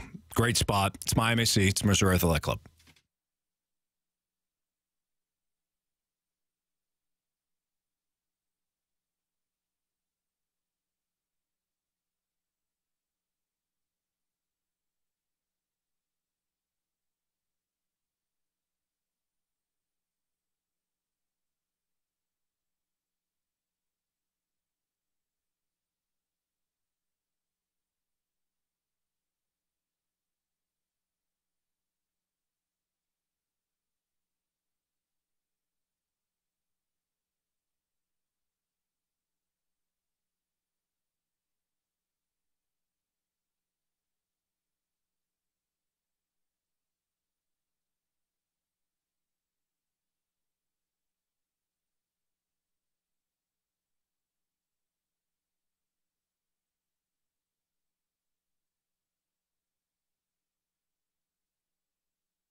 It's time for the Fast Lane to answer your sports questions. I want to ask you a bunch of questions. I want to have them answered immediately. Asking me all these weird questions. Answer the question. Answer the question. Answer me! The Sports Six-Pack is now.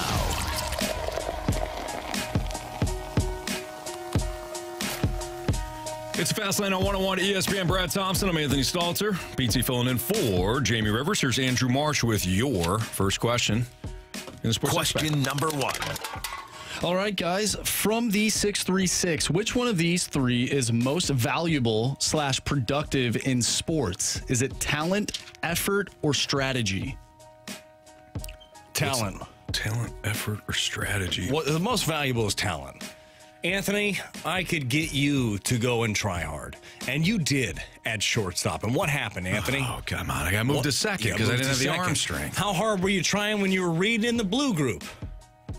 I'd like to think I was trying real hard. And what happened, Anthony? I got moved to the orange group. Got moved to the orange group. So examples? Effort's important, right? It's a big thing, but it's not as important as just talent. That kid in the blue group that just came out of the womb reading Charles Dickens. Yeah. Okay? Jerk. Like, yeah. Yes, it happens. We get it. You're smart. Yeah. Talent is number 1. I would say effort 2, and then you learn strategy with those. In that order, Anthony. Show those dogs. What if I took out effort and put in trustworthy? Trustworthy? I'm going talent first, trustworthy second, strategy last. Talent is always first. What if there is an extremely trustworthy player? Oh, good. So we have a Labrador Retriever. No, that includes effort. That includes, reliable. You're encompassing things. But trust. That's You're what I'm making trying a complete player now. I'm trying to put it all in one nice little basket for you. All right. So he's reliable, trustworthy. He's gonna be a good teammate and all that. Trustworthy. He's a black lab. Sure. That's what he is. There you go. Maybe a golden. And he's got average to above average skill. But then you've got elite skill, but he's not trustworthy at all. Which player do I want? Yeah. It depends on my team. It depends what I have around him. Okay, so to be totally honest. So if it's a bad team, you'll take the talent. Or if it's a bad team, I might actually take the other guy that can teach everybody else how to be good players. I might be more inclined on a good team to take a flyer on the extremely talented guy that I think that we can whip into shape. Obviously, you want the most trustworthy and talented player. You'd like to hit the trifecta. But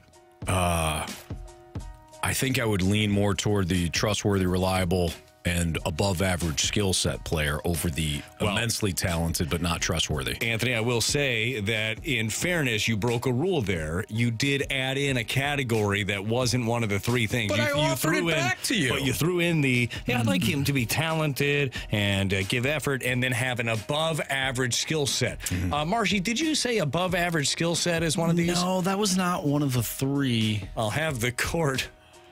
I'm just saying, guys. Can't just say. I appreciate your write-in vote, but that's from Marshy. Where are you going with this? Sorry, what were we That's saying? from our guy Simon Sinek. The Marines look for that. That's why I changed it up a little. Actually, that is a really good call. Figured you and I would be on the same say there because we're all about our guy Simon Sinek. Right, but here's what I'm going to do. Okay, right now, and this is totally different than my life. If I am an evaluator right now, and this is what evaluators do, I am going to take the kid that throws 100 over the guy that throws 88 and puts it where he wants to right now. Because I believe that I can teach the guy that throws 100 to pitch. Now, is You're he going to falling be... into the same trap that I know I am! You just said it 2 segments ago. About the whole throwing a hundo, not knowing where it's going, talking about the spin rate. I didn't say I was going to stop there. I said I was going to teach him. If I'm just taking 2 pieces of material, okay, clay, and this one, man, this is shaped all right. Like that looks like something. That could be art. That is, you know what? It is art. You look over here, it's like, man, that's a lump of clay. Boy, it's a lot of it. I could do a lot with this. I might be inclined to trust myself and trust my people. Got to have the right coaches around to make this piece of clay into a masterpiece, a sculpture. I don't even know. I don't even know who you are anymore. Go ahead, Marsh. Spin rate. Question number 2. From the 314, top 5 characteristics that cause St. Louis sports fans to turn on a prospect. What would those be? Just let's make it a 3. I mean, 5's all right. Making money. Overhyped by no. No, you can go 5 now, Anthony. You're on the right track. Go do your thing. Making money. Even if it's just perception, overhyped by the media. Everything's overhyped. / overhyped by the organization. Correct. And then not performing at a Hall of Fame level. Yes. What else? That's it. I'll give you another one. And not just, this isn't St. Louis, this is everywhere. Athletes that talk too much. Like, just shut up and play. That's a good one. But then when somebody says no comment, he won't say anything. He's a coward. Context matters. What about injuries? Not being available. True, but if I'm going like top 3, that's my order. You're making money, like you're making good money.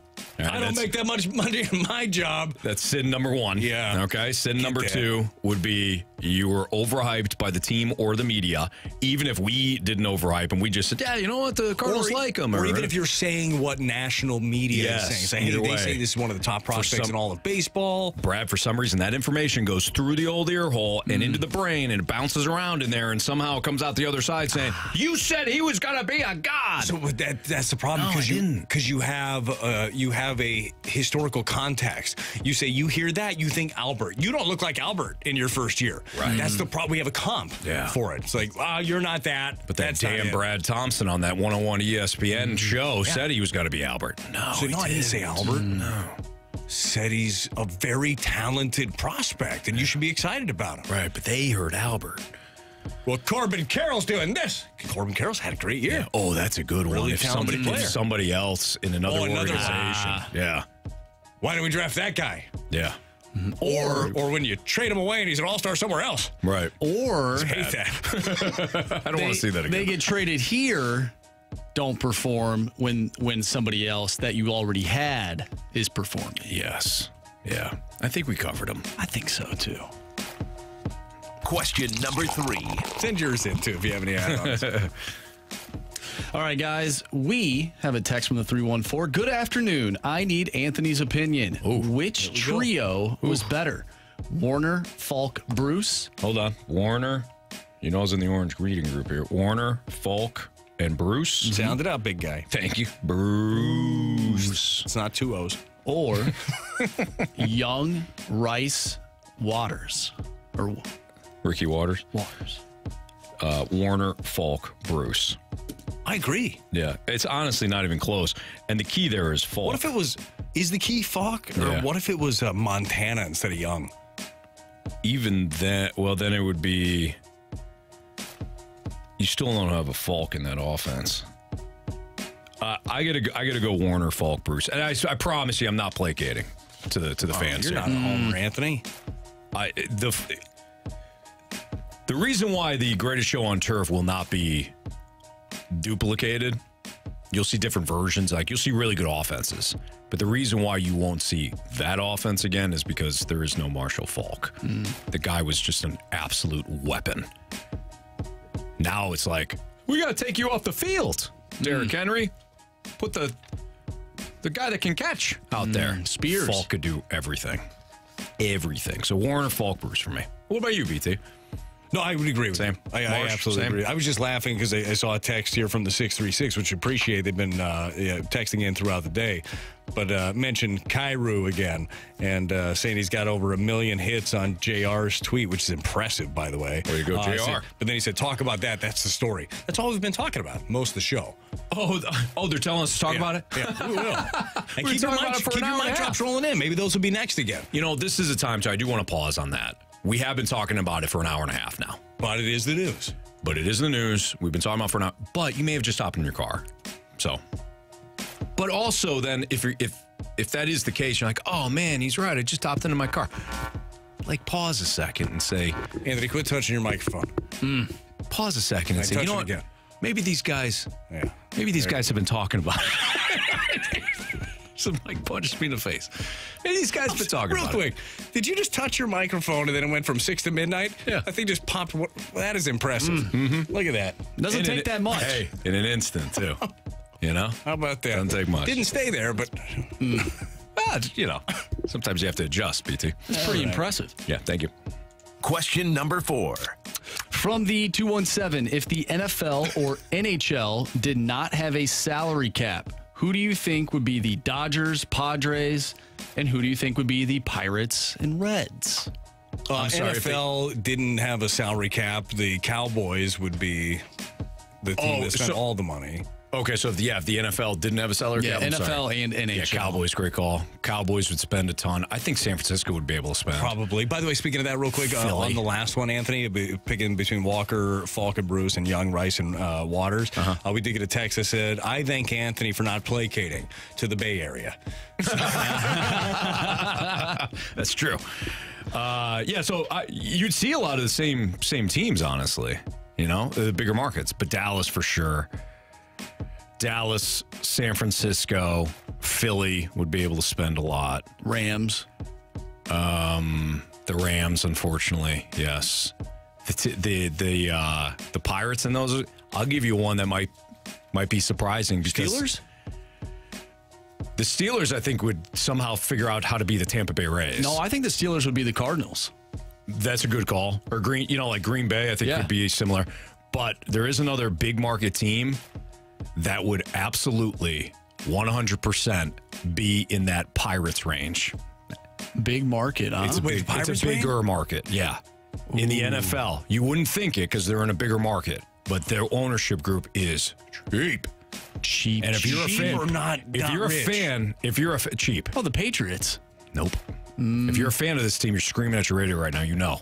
It's not the Raiders. Cheap organization. Oh, the Bears. The Bears. Yeah. The Bears are a cheap organization. Some call it frugal. Frugal organization. Some call it thrifty. They'd be like, what's the floor? Oh, there is no floor?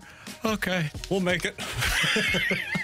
We will be the floor. All right, that's your sports 4-pack here in the Fast Lane on 101 ESPN. Biggest question of the day, next.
101 ESPN Sports Center. I'm Andrew Marsh. It's time for a Sports Center update brought to you by Saliga Heating and Cooling. Drew Bannister will coach his first game as the Blues head coach tonight as the Blues take on the Ottawa Senators. Pregame starts at 6. Puck drop is at 7. You can catch all the action right here on 101 ESPN. If you missed anything from today's show, including our discussion on Jordan Kyrou's comments regarding Craig Berube, or you missed our interview with Chris Kerber, you can check it out on the website, 101ESPN.com, or use the free 101 mobile app. All of our interviews and full shows right there. It's all brought to you by Dobbs Tire and Auto Centers. Once again, Blues Senators tonight. Pregame at 6. Puck drop is at 7. We have our biggest question of the day coming up next. I'm Andrew Marsh, and the Sports Center update is brought to you by Saliga Heating and Cooling, independent American Standard heating and air conditioning dealer.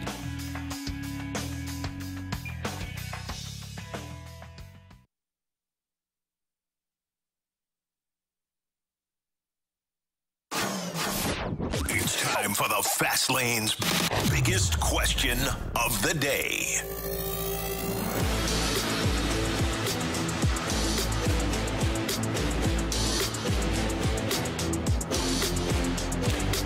All right, time for the biggest question of the day here in the Fast Lane on 101 ESPN with Brad Thompson filling in for Jamie Rivers. I'm Anthony Stalter. What do you got, Marsh? All right, I know people are waiting on pins and needles because we teased this over an hour ago.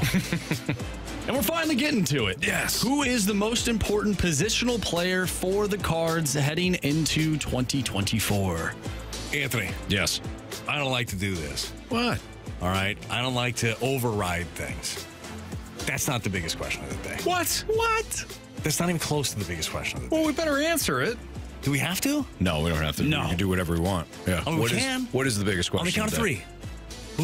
Who are you going to pick? Let's get into that real quick. Okay. Or who are you going to pick? Most important position player, huh? Yeah, go ahead. Whoever you Jordan Walker. Jordan Walker's a great one. Yeah, it's a great decision. Impact bat, a guy that you expect to be the guys that we were just talking about a little bit ago. Absolutely. He's supposed to be the next Albert. He's supposed to be the guy. What? No. It's Albert all the way. It's a great one. Thank you. I will pick quickly before we get to the real biggest question of the day. I will pick the catching position. That's not a position player. Okay, Contreras. Ivan Contreras. I'm going the catching position. I'm going Contreras, Herrera. And Walker's a great answer. Gorman could be the answer too. But I'm really excited to see what that combination behind the plate is going to look like. You know, the offensive firepower that Contreras has. Believe in what we're seeing here offensively and defensively from Herrera. I think that combination is going to be really important moving forward. Yeah. It's great that they have a veteran pitching staff that's going to help him out. I think a lot fell at the feet of Contreras, that some of it was not on him because the pitching was, what's the word I'm looking, bad. It was bad last year, and fortunately there's facts to back that up. But I think that is going to be interesting. Now, the biggest question of the day, Marshy. Yeah, have you guys talked about Jordan Kyrou yet? His comments regarding Craig Berube? What comments made by Jordan Kyrou on Craig Berube? Well, real quick, I do have those comments. What do you got? There was a tweet earlier from Jeremy Rutherford that had those comments. By the way, that tweet has over a million. Was it over 1 million? What? Yeah. Retweets? Views. Or not retweets? Views? Yeah, views. It's a lot of views. That's got to be money for JR, right? Don't you get monetized at some point? No. When does that happen? Never. I mean, with those kind of numbers, JR should start an OnlyFans or something. Absolutely. Yeah. That's where reporters are doing things, right? Like they're out there like showing you the news. Yeah, exactly. Like, that's exactly what they're doing. This is what's up. Yeah. Anyways, artistic news. Yes. Kyrou said when asked about Craig Berube being relieved, "I've got no comment. He's not my coach anymore." Is my italicized? The way that you said it, it absolutely was. So that was the comments. Here's my question, though, and it might not be the biggest question, but here's my question to you guys. If you are Drew Bannister, you're coming in now, you know what apparently was not working for Craig Berube. What are you going to do? How are you going to handle it? Because it sounds like in some of the things, and I thought he came off very well with the media. And again, as we talked about, if you're just jumping in the car, I'm very pro Craig Berube, anti this move. Don't like it. Yeah, same. But it happens. Move happened, right? Yeah. It's done. What's done is done. If you're Drew Bannister and you want everybody to compete and you want everybody to play hard, like, how are you going to get it out of this group when Craig Berube couldn't? What tactics are you going to use to get to Jordan Kyrou and to get to these other guys that weren't getting to their games that Craig Berube wasn't doing? Even if, Anthony, even if you are like-minded and you think like Craig Berube, I don't think you can. I don't think that you can just come in with this same exact message, Anthony. How are you doing it? So I would take a step back and look at the situation and understand that Craig Berube earned the reputation in that locker room because he won a Stanley Cup. So knowing that, not saying that Craig Berube was stubborn, but maybe there was some stubbornness to what he was telling his players and the system and the approach and all that. So you say, all right, if that's true, because Craig Berube, not that he would do this, but maybe you think, I want a Stanley Cup. We're sticking with this, and he's not flexible. I'd be the opposite for a little while. I would be flexible. I would listen. I'm Drew Bannister. I have not earned the opportunity to come in and just say, hey, look, this is what we're doing. Bottom line. So you get with Kyrou, you get with Thomas, you get with some of these players that you feel are underperforming, and then you talk to them and say, okay, what do you think? Get their investment into it. Yeah, and then put go your arm around somebody and just be like, hey, how do we fix Even this? if you believe, like, no, Berube had the right approach and this is how you win hockey games and there's just some things you have to do, like, I don't know, play defense. Even all that, you have to get the player to buy in. Stupid comment. And you have to get play defense. You have to get the player BT to buy in quickly because you don't have a lot of time if you're Drew Bannister. The other thing I would do is, okay, what's most urgent? And the most urgent thing is you got to fix the special teams. You got to fix the power play. So that's one like system aspect to it. I got to fix this power play, and I'm not smart enough to understand what's wrong with the power play, but I'm sure he is. I got to fix that because that's what's most urgent. And then I also need to talk to the players, sit down, get their buy-in. And that you start by understanding how to get them invested. Is a lot of that too, because you're talking about having some of these conversations. I think that some of the biggest conversations with him might be regarding, and maybe this is Shan, it's Binner, it's some of the veteran guys maybe that have been around a little bit longer. And you ask, hey, like, I haven't been here, okay? Tell me how it went wrong. Yeah. Tell me how, in your opinion, that voice was lost, or how do I get this guy's ear? How does it make them tick? Because when you do that with your veteran core, because you're coming in as a new guy, and maybe these guys have a relationship with Drew Bannister that I don't know about, but you're coming in and you're trying to build trust and you're trying to do it quickly on a team that is trying to be on the fringes of the playoff and win a wild card spot. Right. So if you can build allies pretty quick with your veteran core and really trusting in them and relying on them for the team's success, that's important. Like, we know what those guys, what Shen and what Bennington, what they do on the ice is big. I need them in the room, though. Yeah. And I need them to have my back, and I need them to know that I will have theirs. It's hard to build those relationships quickly, but that's the job. Honestly, BT, if we're going to really simplify it, you go in there and you just listen for a little while. You know your why, Anthony. You know your why. You go in there and you start saying, this is how we're going to do it. This is how we're going to turn it around. They're going to look at you and say, you haven't been here. How do you know? Okay. But if you go in there and you listen, you might have a shot. That's one idea. Okay, it's well thought out. I think that the communication part of it was perfect. Like, I think that's great for today's athlete. But, okay, idea number 2.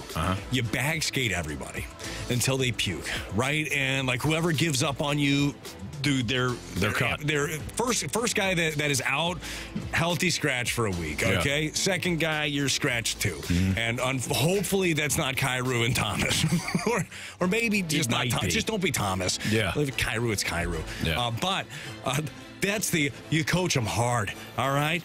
You just forget the whole carrot. You give them the stick, Anthony. You think that could work? In the interim, as long as you do the Herb Brooks thing, again, who do you play for? Again. Yes. Yeah, and so they're throwing up. It's not a bad strategy. It's a strategy. It is. You thought of something. Just like practice number one. And Drew Bannister gets there, and the first thing he does is everybody on the line. What do you think they do? Do you think that anybody even moves? I think you will get at least one. I feel like that would be a very comical way to start things, honestly, if you're taking over. It's like, all right, all the stuff you've been doing isn't working. Everybody on the line right now. Right. Guys, I'm kidding. I'm totally kidding. I'm joking. Boy. Hey, I'm Drew. Jeez. Really gullible, Got you guys. Got you. Let's go win a game. Let's win some games. Look at you, Jordan. You're really fast. Look what I can do. All right. We'll come back. We'll wrap up the show next on 101 ESPN.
It's the Fast Lane on 101 ESPN. If you missed anything from today's show, you can download the podcast at 101ESPN.com. Your free 101 ESPN mobile app. All brought to you by Dobbs Tire and Auto Centers. We had Jeremy Rutherford on early to discuss the comments made by Jordan Kyrou. That's been a big topic of conversation in the back half of the show today, too, with Brad Thompson, who stepped in for Jamie Rivers when he left to go downtown for the Blues and Senators. Don't forget, we've got the pregame. 6 o'clock, so less than 10 minutes. You go from Alex Ferrario down at Enterprise Center, Joe Vitale and Chris Kerber ahead of tonight's Blues and Senators game.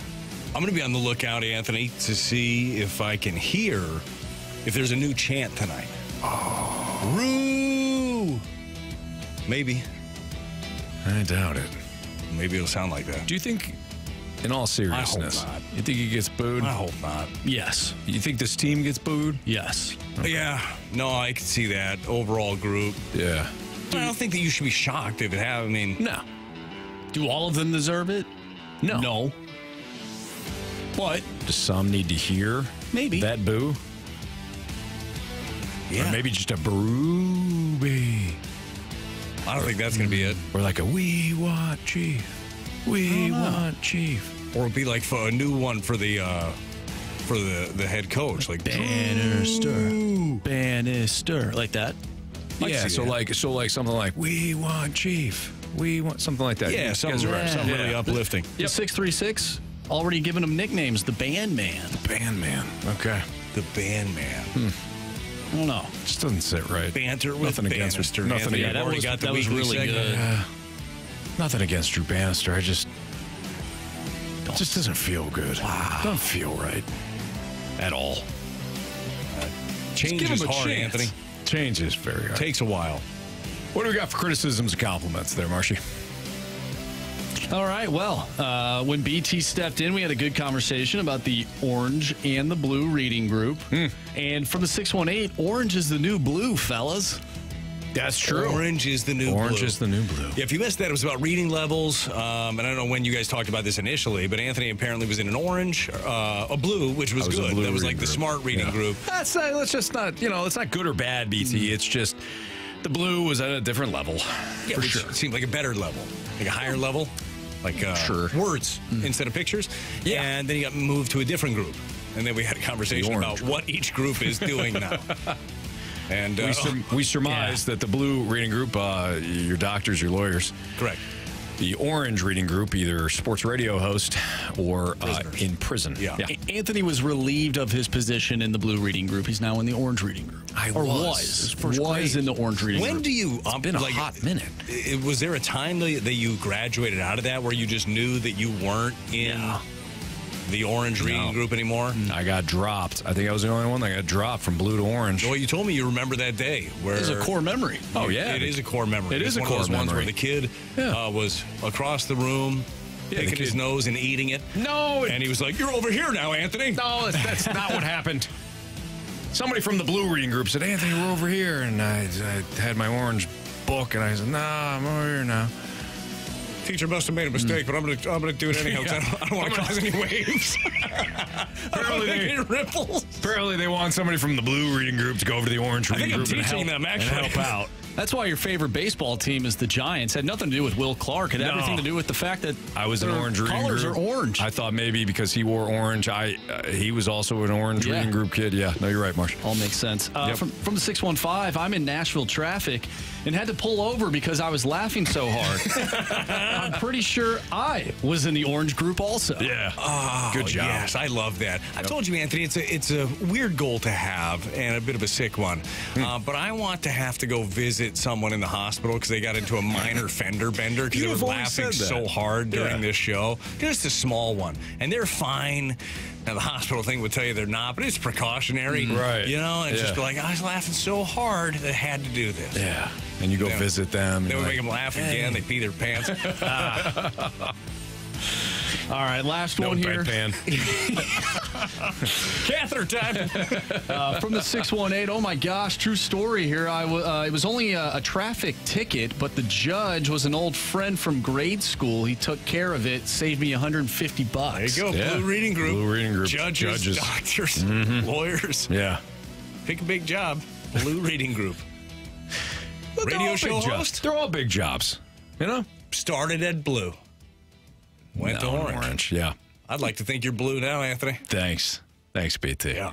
You're wearing a blue sweatshirt. Sure am. We got Blues hockey coming up next. We got Blues hockey coming up. So you got Blues Senators pregame at 6 o'clock. Clash of the Titans. BT, we'll see you next week. Sounds good. All right, that's Brad Thompson for BT and Andrew Marsh and Jamie Rivers. I'm Anthony Stalter. Appreciate you listening throughout the course of the day. We'll be back at 2. Blues hockey next. See ya.